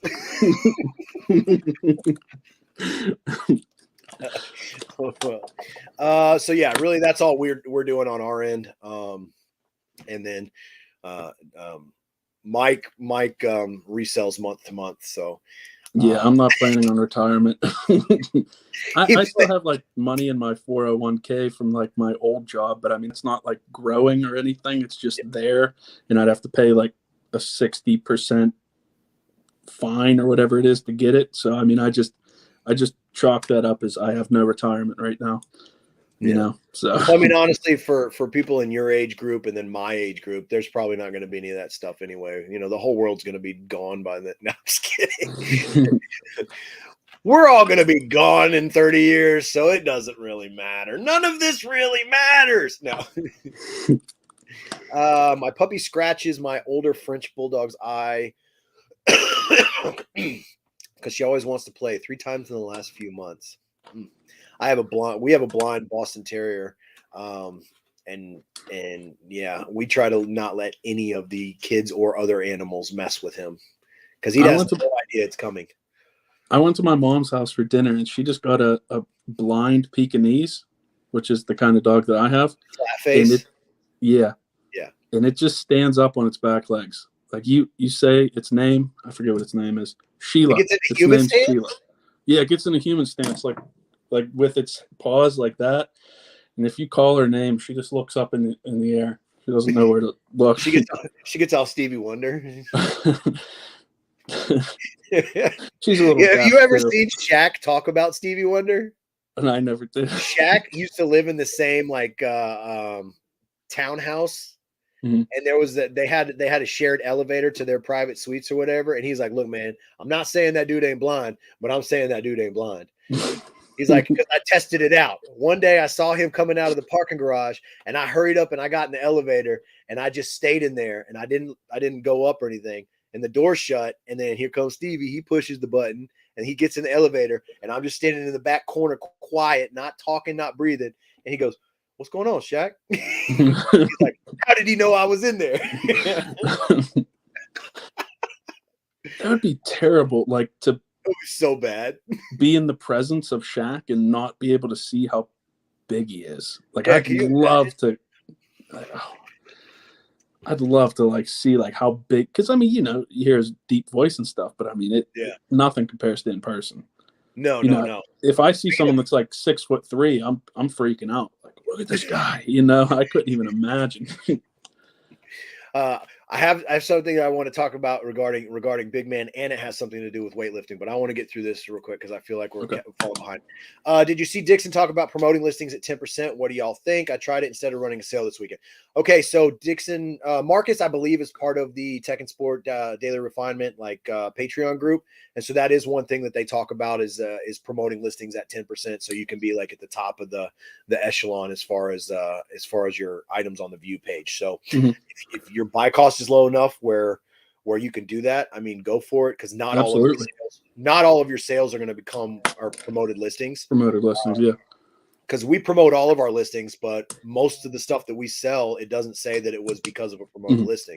But that is something that they stress apparently in that group is promoting at 10%. And I know for a fact he goes to the bins all the time, so his buy cost is really low. Super low. Yeah. I see the neon drops all the time. Ugh, yeah, the eye ones that turn your eyes. Been taking tips from you here, turning a bit of thrift machine. I think I'm doing okay in what I'm buying, but I guess maybe it's just that I need to get to that 1,000 listing mark. Yeah, that's a benchmark that like everybody has, but honestly, we were making livable money with 500 or less listings because what we were sourcing was 75% or higher sell-through rate. If you concentrate on, especially if you're a smaller store, concentrate on a higher sell-through rate, you're going to sell more stuff because you're selling stuff people want. Once your store gets big, like once you get 1,000, 2,000, 10,000, your sell-through rate's going to go down because then you're a volume seller. So it's like, hey, I got 10,000 listings and 8,000 of them are 40% sell-through rate, but I can sell them at $10 and I'm still making $8. Yeah. So when you're small, sell-through rate, selling good items is what you want. As you grow, you can get into the volume and mess around with lower sell-through rate items because you're moving more. Personally, for me, whenever I hit 500 listing, I know it isn't that big of a deal because, like you said, sell-through rate is the king, obviously. Yep. But whenever I hit 500 active listings is whenever I started having sales every day. Like, I'll have slow weeks, slow days, but I have sales every day. And it's like my number for like what I source and what I'm able to source is right around 500 for now. I mean, if I drop below 500, I might still have sales every day. So I don't know. I think, the sell-through rate is for sure the king. I mean, you can have 10 items on your store and sell them all out in a week, Yeah. So The higher the sell-through rate when you're starting out, the more likely you are going to sell. And it's going to teach you to source better than most people that get into reselling through, YouTube or Instagram or wherever they just decided to start reselling. A lot of people just buy stuff and think it'll sell. But once you learn what's the best way to do it, sell-through rate is going to help you like to the moon starting out. Annie said that she was a teen in the 70s in Quebec, and they called them elephant legs, those wide bottom pants. In the snow, they'd get wet and weigh a ton. Oh my God. Can you imagine walking in the snow? Oh my, like 30-pound pants. You're just like, I hate looking this good. And then whenever they dry, you'd have just like 10 pounds of salt on them. Yep. Yeah. You probably have strong legs though. My daughter got savings bonds 19 years ago from my mom and grandma. And we looked them up the other day. She made $11 on a $25 purchase. Yeah, bonds aren't really where it's at. I think I have some savings bonds from like 93. And I always ask my dad about them. I'm like, you think I can get those? And he's like, oh, I don't think they're ready yet. Like, what are you talking about? I don't think you're fiscally responsible enough for these $12 bonds. For this $210 of savings bonds. Having a sale on does help. I only did 20% off and sales increased. Didn't do your 25. Yeah. So again, I just threw out a number. I was like, you know what? Let's do 25% because if we take a loss on, we didn't take a loss on anything we sold, but we made less. We broke even on a few things, but I'd rather get rid of that stuff anyway because I probably shouldn't have bought it. So gang. Makes sense. Promoting gives eBay more money. So, of course, they're going to push your listings. Yeah. And again, not everything is going to sell as a promoted listing, but because you selected to promote it, they're going to take the opportunity to push your stuff out to more people. Getting daily sales around 500. That seems to be right where the eBay starts to take you seriously as what you're doing on their platform. It's around 500. Yeah. You may have different results if you list the 175 not listed every day rather than listing but having less than 175. Yeah, again, that's the thing. If you have 175 listings, but every day you're listing, you're going to see again more. You look more active on the site, which is what they want, and that's the end goal. Waiting for the day I can quit my 7 to 5. Well, not even a 9 to 5, 7 to 5. Thrifting, I used to work a 5 to 5 every day. Oh. Yeah. It'd be so fun. I can't even imagine getting to do it every week. Yeah, see, that's the thing. Like, reselling is amazing. I love treasure hunting, but there are days when I'm just like, God, I just don't want to do any of this. But, a job's a job. But I'd rather do this than anything else, honestly. Caught up. Okay, so you were talking about big men and weightlifting. Did you see the worst fight? Thor versus Eddie Hall. Ugh. But Thor punched the one knockdown that he hit him with. His feet left the ground. Eddie Hall's like 400 pounds, and his feet left the ground. Before that, Eddie hit him with a horrible punch and dropped him. Did he have to jump to punch him? Yeah. Well, so dude, I don't even want. I haven't boxed in a long time, but Eddie Hall's stance or whatever the hell he wants to call that was literally just him trying to throw haymakers. Yeah. Thor actually took boxing lessons, and you could tell because he kept jab, just jab, jab, jab. And that's what boxing is. It's really jab, jab, jab, finally get a punch. Jab, jab, jab, finally get a punch. And so he actually looked pretty decent for being, 100,000 feet tall. But it is so weird seeing two world's strongest man winners looking normal sized. Like Eddie just looked like a fat dude with some muscle. Yeah. Like he looked deflated. And then Thor just looks like, I mean, if you picture how he looked versus how he looks now, he just looks like he's cut. I mean, and obviously he's freaking 8 feet tall, but yeah, it was horrible. Honestly, it was just a really bad boxing match. And so Thor already has his next opponent. Like he wants to keep doing this. That's what I was gonna say. I'm like reading through some because I didn't watch it or anything. I don't know if I. Oh, it's free on YouTube. The whole fight's free on YouTube. Okay, I'm gonna check it out. Yeah. Well, I mean, if it was terrible, but yeah, I was reading something about it. Yeah.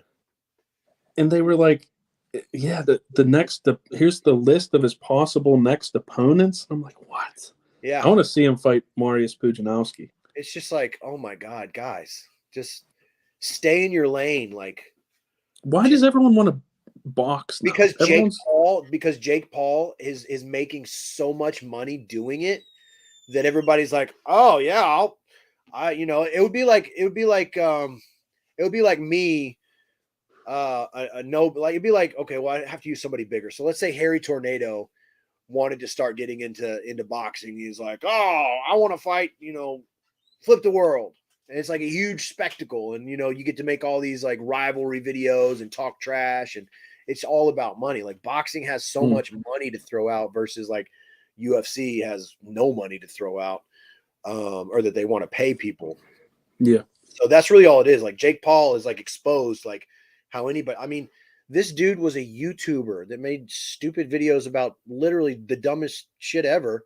And he got to be in a ring with Floyd Mayweather. Like no reason at all that someone like him should even be, cleaning the sweat off the floor. And I don't even like Floyd Mayweather, but I mean, I don't like him either, but that's a professional boxer. Yeah. And you're just a YouTube dude. There's no way on earth that y'all should ever even like acknowledge that either one exists. Yeah. And yet they did. Yeah. So yeah. I just don't understand the appeal. Like I'd get punched in the arm and I'd be on the mat tapping. I don't even really like Thrifting more. It's okay, but I'd rather honestly list. Yeah, listing is as well. I mean, I don't list, but yeah. I clean shoes all day. Like I compared to like thrifting, I hate thrifting compared to cleaning shoes. I get so excited to come home and clean shoes. Which is different than most people. I'm also in the same way. I love just putting on music. That's why I got my record player in here. This is my cleaning station is where that chair is over there. I just put records on or put on the jam box on Spotify, and I just go just like my meditation. I just get in the zone, clean shoes. You ever like scratch the records? Like give it a little No. No, I don't have that type of turntable, and I would be so mad if I messed up. I mean, I have some older records that I got at the bins for 10 cents, but most of my stuff, like if I scratched it, I would just be heartbroken because it's like first edition or like a specific colorway, or I'm kind of a nerd when it comes to the record. Did you keep those Kiss albums from like a million years ago? Yeah. I couldn't let them go, man, because I know as soon as one of those members dies, especially when Gene dies, I could probably list it for $500 and sell it. Not that I'm trying to make money off his death, but if I can, no sales, came here to catch up on the feed and got 2 sales. That's what we do. Yep. We're just a show about nothing. We're pretty much Seinfeld of reselling. I gave you my sales for the day. Yeah, we're just a show about nothing, but we have a good time. Like I said, Drew's in the house. Drew, I don't understand why you didn't acknowledge my awesome profile photo of you. Love you so much. And then also, did everybody see that Dalton looked exactly like Beavis? I mean, it was spot on. Like, I saw your comment before. Shoes, socks, shorts, t-shirt, arms, hair, forehead, all of it. It was spot on.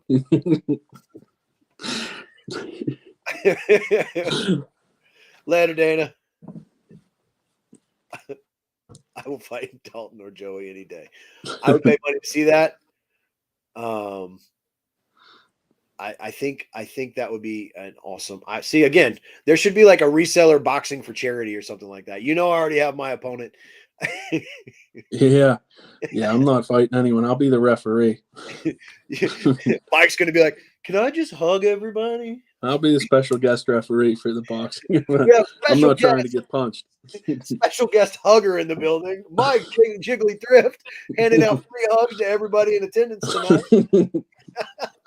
Come by the nacho stand and get your free hug. That's awesome. 28 listings done. That's awesome. Wow. I'm doing 30 a day. It sucks. I'm going to flat out 30 a day sucks, especially when last month I was doing 20. So 10 extra a day. That's a hard bump up, but I'm sticking through it. So Eric is doing the 30 a day as well? Yeah. So he texted me in February and was like, "Hey, dude, you want to try and do 30 a day in March?" And I was like, "No." And he's like, "No, seriously, you want to?" And I was like, "No, seriously, I don't want to." And he's like, "Quit being a bee. Let's do it." And I was like, "All right. Well, since you called me that, I guess." But he has a full-time job too, right? Yeah. Well, he went part-time. Oh, good. Yeah. They accepted it. They kind of didn't have a choice, but it's rough, man. Like 10 extra listings a day means you have to source more. And like, if you don't have a mindset of sourcing for the week, like we were trying to hit 410.95 in sales a day. So I wasn't focused on how many items I was listing a day. And then you go, okay, well, 30 a day, 7 days, I need 210 items every week. You're like, holy crap. Now I have to look at it. Lot. It's a freaking lot, dude. That's my month. That's an extra day at the bins that we had to add to our week. And then that's extra cleaning, that's extra photographing, that everything just increases. And again, obviously it's going to teach us, maybe we scale back in April to 25 and it's going to feel easy, but definitely was not in a position where 30 a day was something that I wanted to be consistent at. But I do think the push is going to help us. Maybe in April we'll drop down to 25 and it's going to seem easier. Elon Musk versus Putin. Honestly, I think at this point we would watch anybody versus Putin, but I mean, sadly, that dude's a trained killer. So it's going to have to be. It can't be. Our current administration, because they're extremely elderly. But yeah, I mean, maybe Putin versus a grizzly bear. I'd watch that. Stacy loves the bins. Chris has to cut me off. Oh yeah, I have to. I'm like, look, we have to leave in 20 minutes. The line looks like it's going to take 15. We got it. No more. And then new row comes out, and all of a sudden she starts going over to it. I'm like, what? Did words not just come out of my mouth? Well, so you get out of line. Have to go get in line. I'm just like, look, I'll leave you. I'm going to get in line. Will you get out of line for a new row? No, because the bins do that purposely, man. It's like being at a meth lab and you're a meth addict. Like you're in line. It happens all the time. I'm in line. Let's say I'm fifth in line. They start bringing out a new row. All of a sudden I'm first in line because everybody goes to the new row. And I just have my blinders on because I don't mess with new rows anyway. So I'm just like, oh, cool. Now I'm first in line. And then all of a sudden, Stacy just comes and dumps all this stuff. She's like, go do this real quick before we check out. And I'm like, that's not how my brain operates. I'll just like hide up in the front and wait for them to call a new row and like rummage a little bit, maybe look for some little stuff in the bottom of bins that I maybe missed. And whenever, because that's what I was going to say, as soon as they call for the new bin, that line, no one. What sucks is I haven't caught it on camera because depending on who's working the register, some of them aren't really into the whole filming thing, and I get it, so I just turn it off. But like the manager, the one I call the warden, she's like my favorite. I didn't film it the other day because my battery died, but she was just like, "You leaving already? You know they're bringing a new row out. I know you want to look." And I'm like, "Please don't do that to me. Don't do that to me." Had a lot of success selling items in the 15 to 25 range.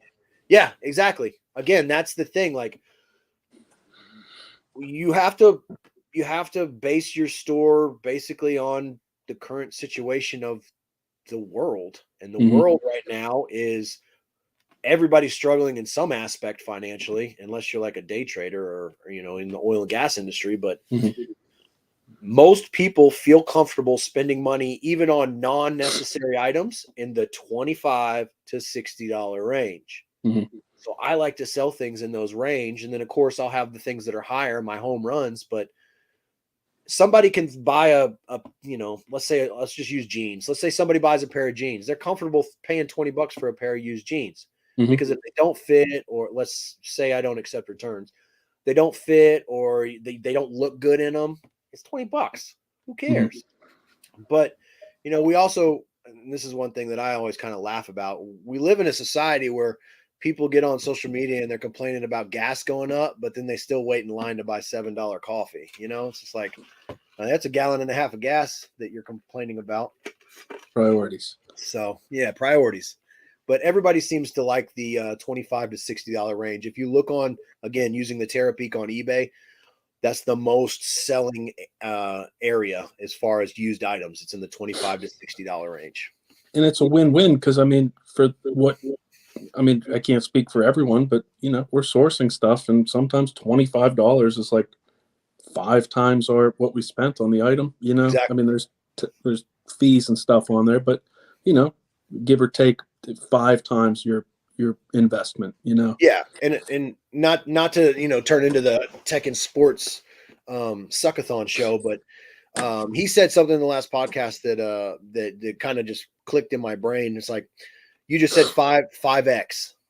What other anything could you go that's legal? I'll throw that out. Could you go out and turn something into 5x? Because like Walmart's not 5xing their investment No, on dollar store anything doesn't they even sell. 5x. So eBay is like one of the biggest legal things that you can literally take something you went to a store and got for $5 into $25 and just legally use it. So I kind of look at eBay as like my little compound interest investment 401k. I'm turning and turning and turning all this profit, and then I'm using that money to funnel it into other things like buying more inventory, putting it in an IRA, putting it in the custodial account IRAs, saving for a trip, bill money. So it's like, that's my project that is going to fund all my other things that are going to be where my money is really made. And that's where you have to put your mind, like, do I really want to stare at these shoes for another 2-3 weeks, maybe even a month or more? Or do I want to have $15, $20 to go spend on a new pair of shoes that I can clean? And, it's a totally different buying and selling experience, because I caught myself tonight whenever I was sending offers right before the show. I forget what it was, but I was going to talk about it. I forgot to write it down, but it was something I've had forever. Yep. And I was getting ready to send like a 9% off offer. And I'm like, I'd be happy with what I paid for it at this point. Yeah. But what am I doing sending this like ridiculous offer? Like I can take $2 off and it wouldn't hurt me at all, Better chance of making a sale. And that's just how I've been trying to think. Especially with older stuff. Like I think your older inventory, you should have no emotional attachment to your inventory in any way, because the goal is to sell it, not store it. And the stuff that you've had longer, that just means those are probably items you shouldn't have picked up, or that, again, you were freaking out because your bill's coming up and you just sourced badly. But I put the custom SKU, I put my buy cost, right?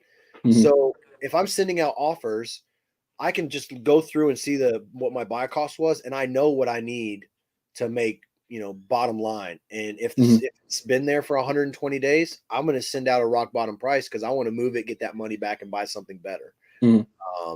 So that's just the way that I try to work it. Devin said he's had a lot of success. Okay. All right, Drew. I figured you were doing the family day. Your mom had responded a few times in the DMs, like laughing hysterically, and I'm like, man, I hope I didn't upset Drew, because we always bust each other's balls. So I was like, man. And then I went in with the Beavis thing on Dalton first. So okay, good. Glad you had an awesome pool day, man, as well. You were just going after everyone yesterday. Dude, I was trying to make one of Joey, and I couldn't find it. So he took a picture with Drew's mom, and it was like what I call a front shot, so front facing. And I was trying to find a picture of a clean shaven Italian, like a stock photo. And I was going to put his face on Joey's, so it made Joey look like a clean shaven guy. And then I was going to post that and like Joey without beard, like just because it would be so weird. Yeah.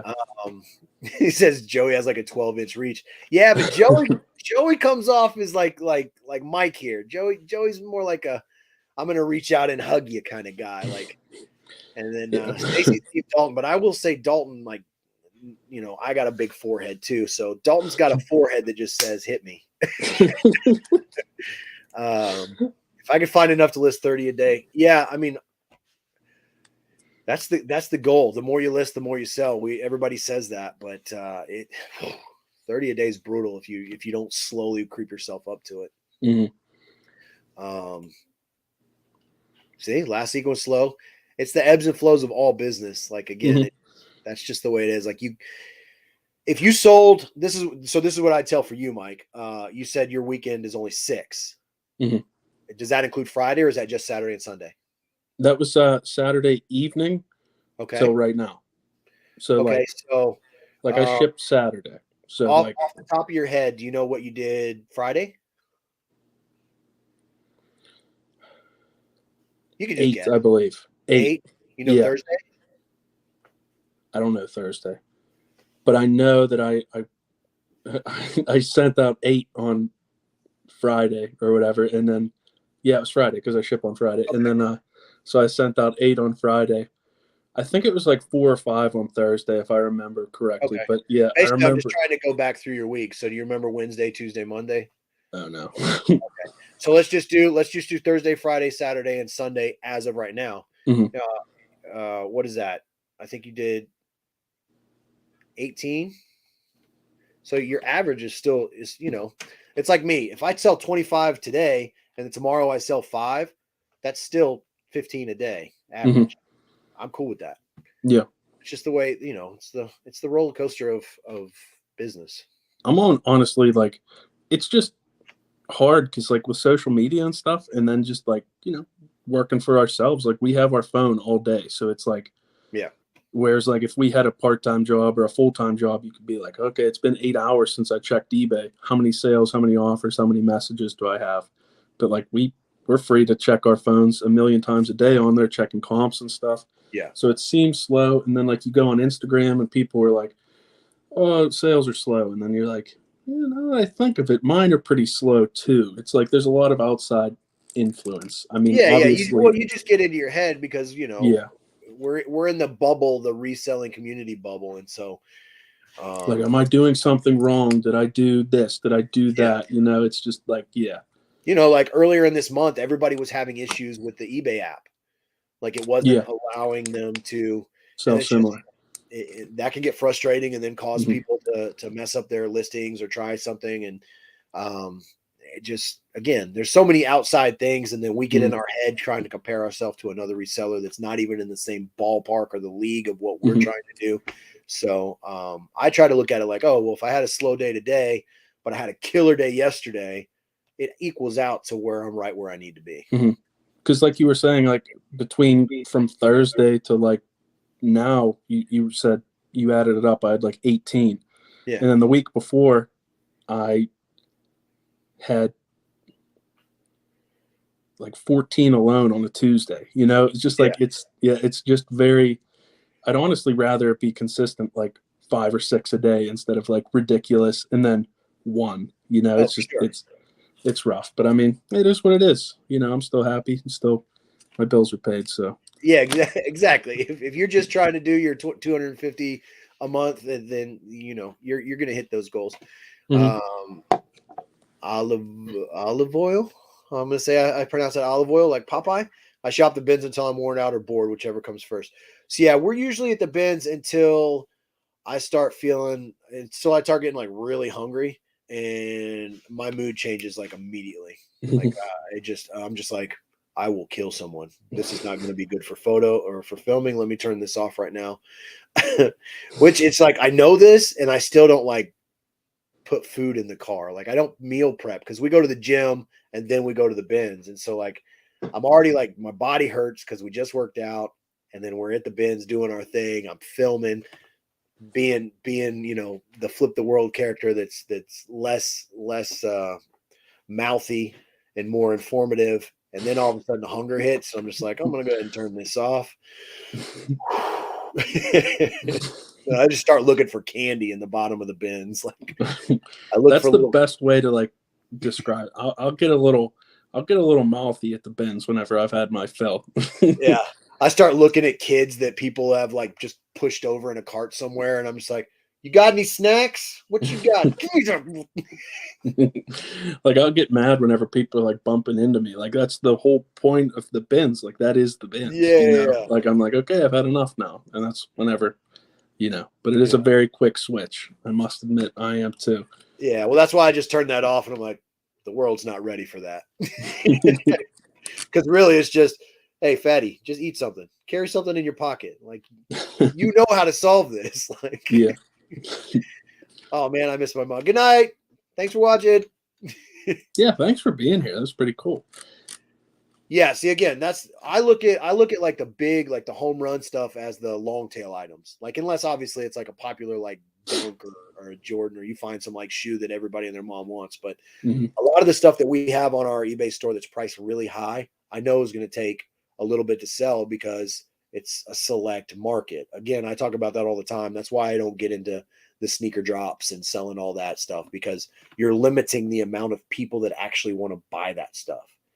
Like you think that the sneaker world is like really big, but it's really not. There's not that many. There's a lot of looky-loos, but there's not a lot of people buying those big dollar hype sneakers. It's a very small amount of people buying all of them and then selling them.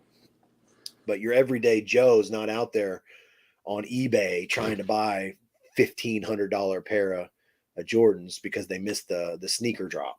It's just not happening. It's like all the hype stores are buying all of them with the bots and then selling them. Are people still buying like $3,000 t-shirts? I feel like that it's not. It's lower now. It's definitely a lot lower. But that is still one of the things that the vintage kids are still going at the bins.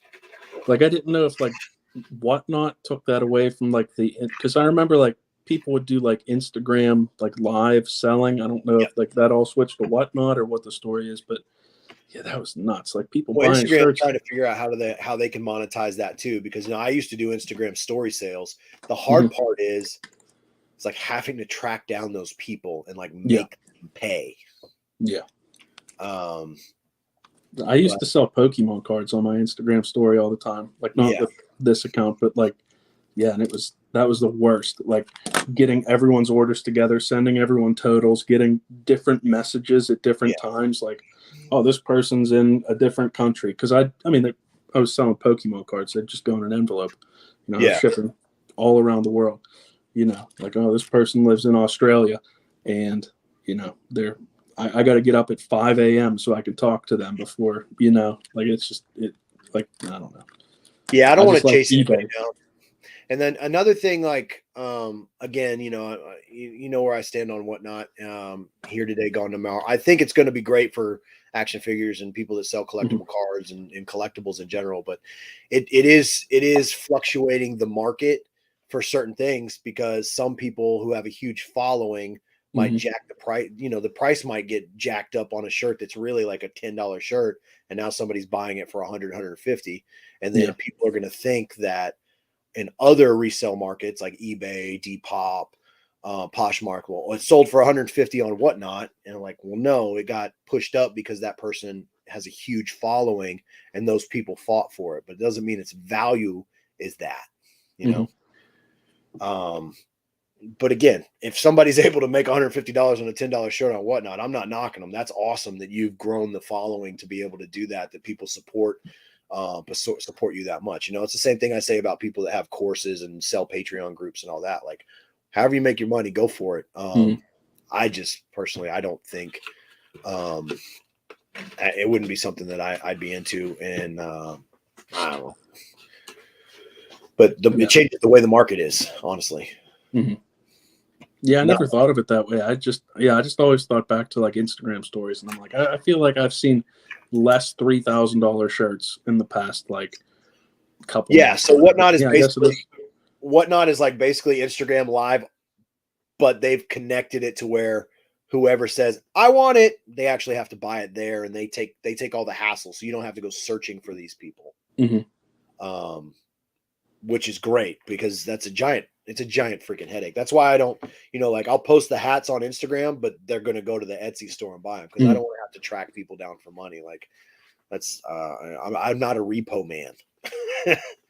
I hate to say it, but like, I don't hate to say it, but like, I don't know how to say it without like sounding terrible, but I guess like, I just don't understand. Like, I don't understand the appeal for like normal people doing the Whatnot, because like you were saying, like bigger names will sell like a $20 shirt for 150, and like Harry Tornado doing his like Whatnot auctions and stuff, like he's popular, he's great, like I'm sure a ton of people would want his stuff and maybe pay a little bit more, but I just don't understand like the common everyday person, the common everyday seller. Like, what's the appeal of like buying mass amounts of inventory so you could take a risk of selling each piece at $1? Well, I don't know. Those are things that that's what that app and business is set up to do, is to bring people in to try it and then give them $10 free credit so they can also enjoy the bidding aspect of it. But it's not set up, it's like everything else, it's not set up for everyone to win. But you don't know if you don't try, and so that's the lure of it. It's like, since you mentioned it was like Hair Tornado Whatnot auction, here's the link, get $10 of free credit. Okay, now I signed up with Whatnot. Maybe I don't want to be a seller, but now I'm on the app, I have $10 in free credit, and I'm going to bid up to $10 on a shirt on Harry's live auction. And let's say I win that shirt at $10. Well, you now have to pay shipping too.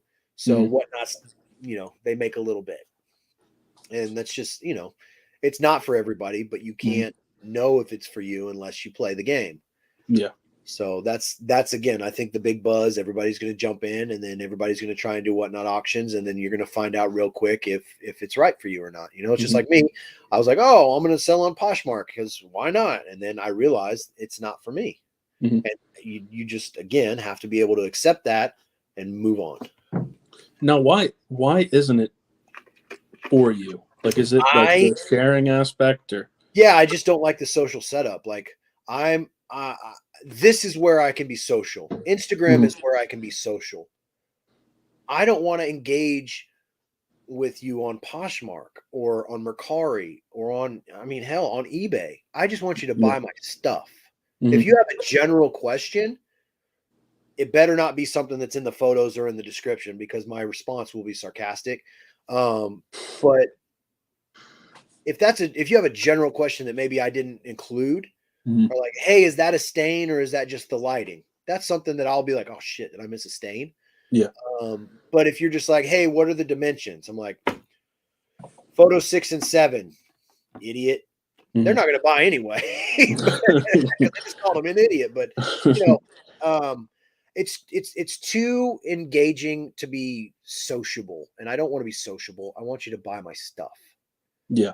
And I don't like the aspect of having to share my items a million times a day. And I don't like the aspect of having to pay somebody or a bot to do that for me. It shouldn't cost me more money to sell the same stuff that I can just put on one platform and sell without having to deal with all this. Hey girls, I'm new to Posh. If you need any help, I'm an ambassador. Heart emoji. Like,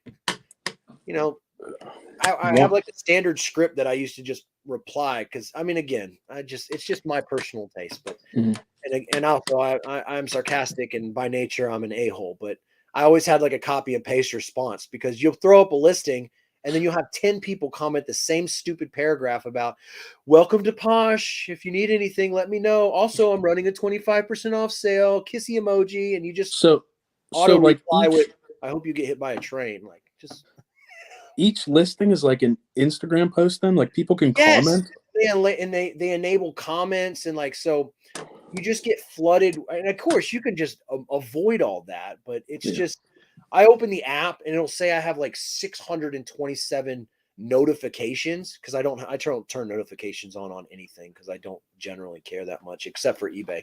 And I'll be like, 687 notifications. What the hell are they? And then I'll click on it and it's all like 25% off sale, heart of face, hope you can come. And it's like, what?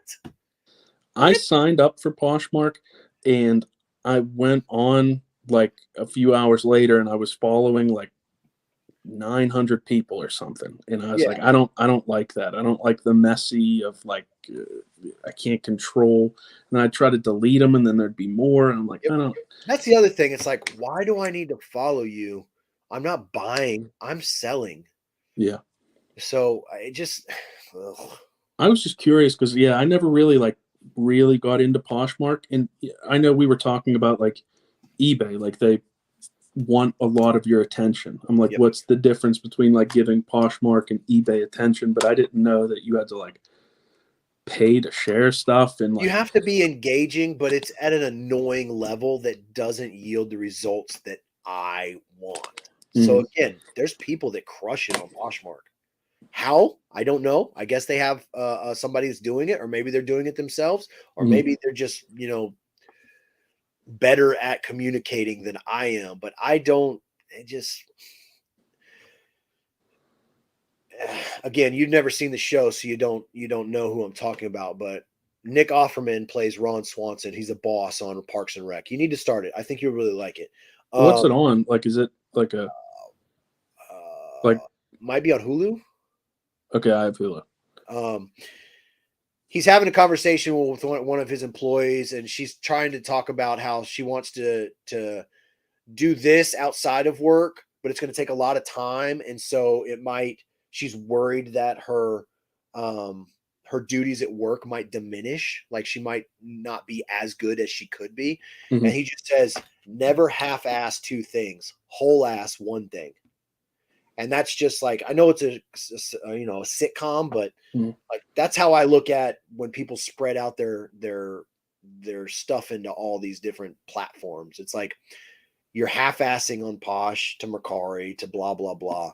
I'm whole-assing it on eBay, and I'm crushing it. Poshmark was taking so much time away from me being able to whole-ass it on eBay that I just. And again, there's people that have the ability to do that, and you freaking number one in my book. I don't know how the hell you do it, but I'd rather whole ass one thing than half ass two.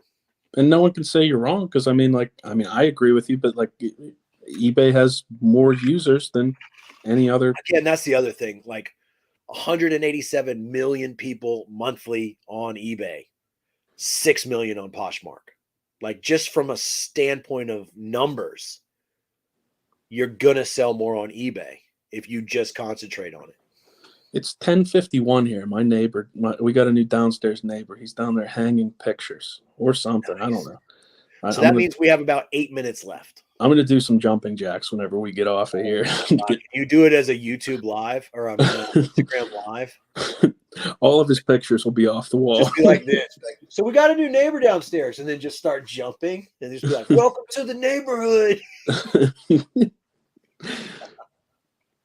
I don't. It's been so long since I've had a neighbor. I don't know if he heard me because it just stopped. No. I can't hear it. He's like, oh God, he's probably in the live. Like, oh crap. Man, again, 2 hours flies by.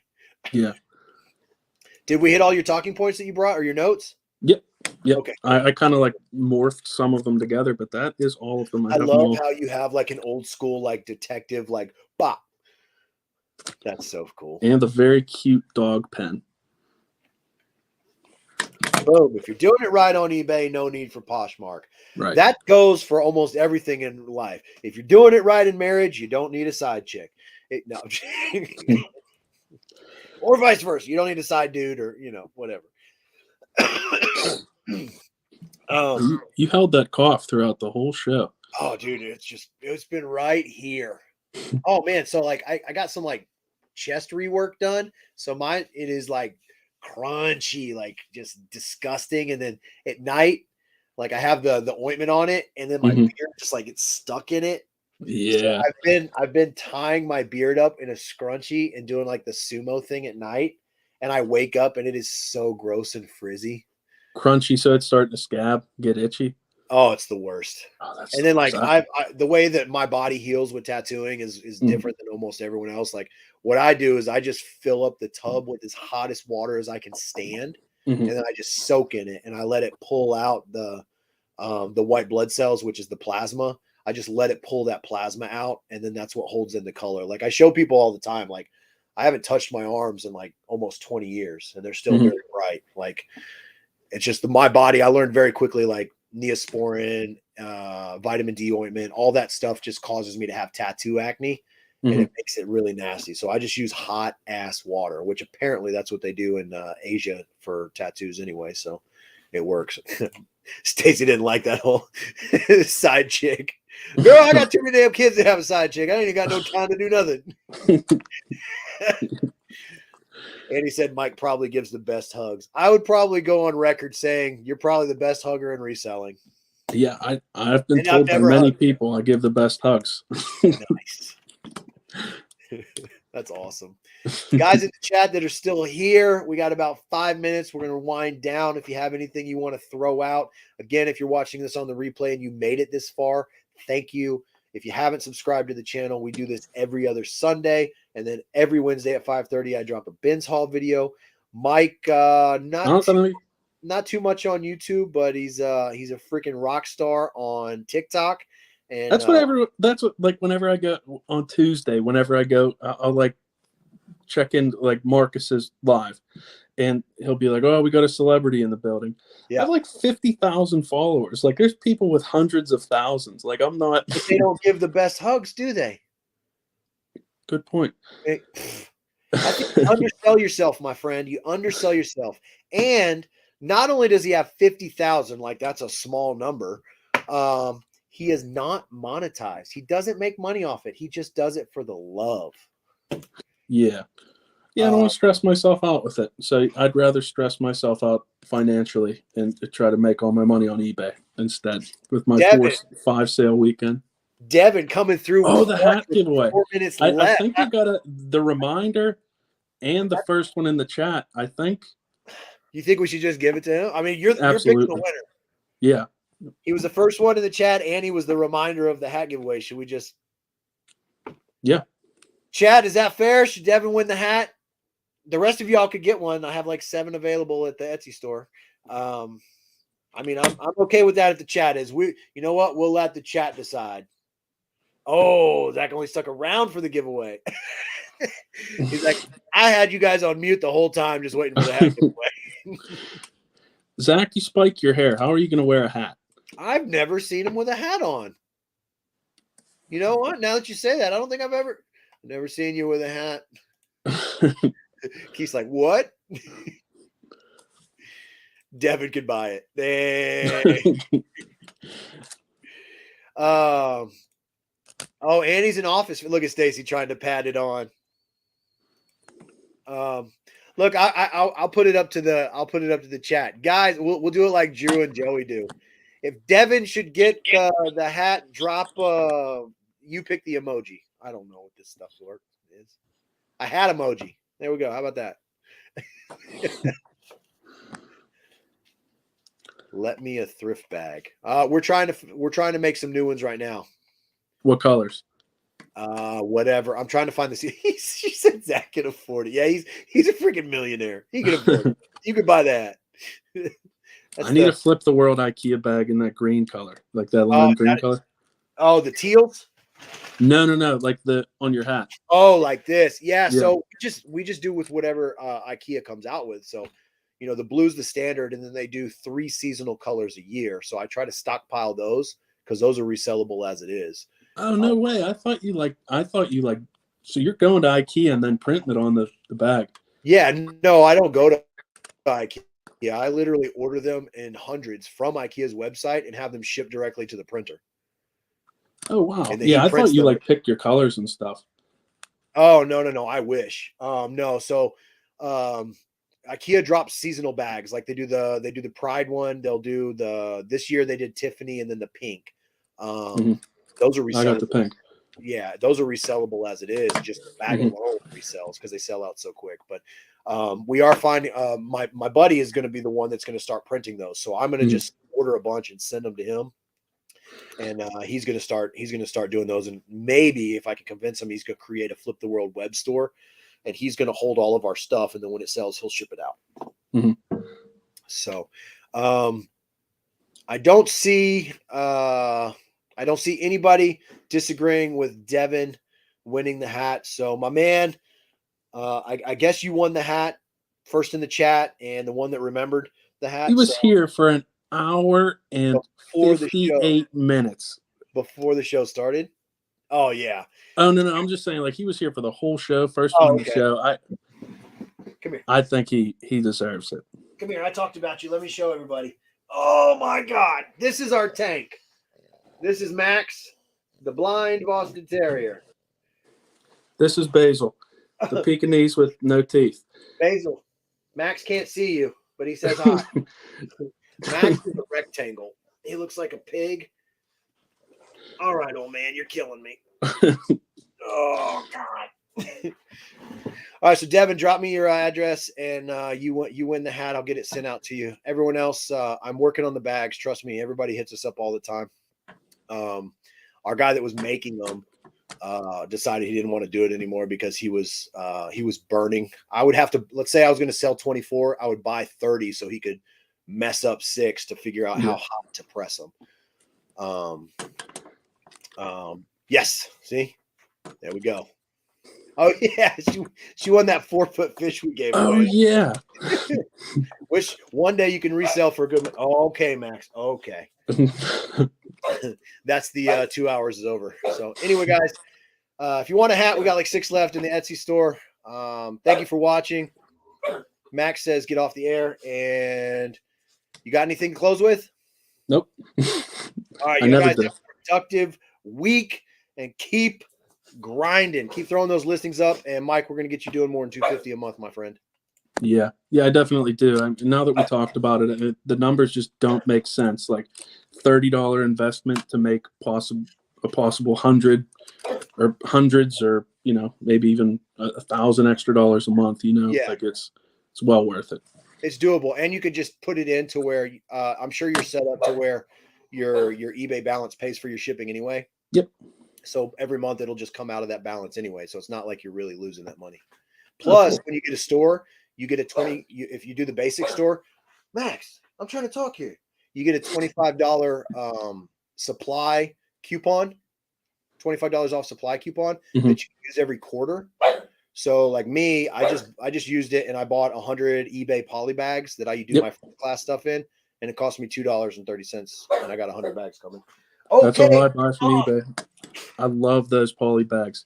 They're nice and strong. I mean, I'm sure you can get them cheaper on like Amazon or whatever, but I don't know. I'm just rambling. I like the IKEA poly bags, or the eBay poly bags. They're nice, man. And I guess that's what I'll end with. I don't have much else going on. I hope I made a sale while we were talking. I'm sure you did. Well, you guys have a great night. Thank you for checking in. Max is ready to get paid for his cameo. Yeah, actually what it is he doesn't come in this room often, so he's completely lost and has no idea where he is. So that's like his distress call, like, help! I don't know where I'm at. I don't know you. That's my purse. Y'all be good. Until the next time. Bye.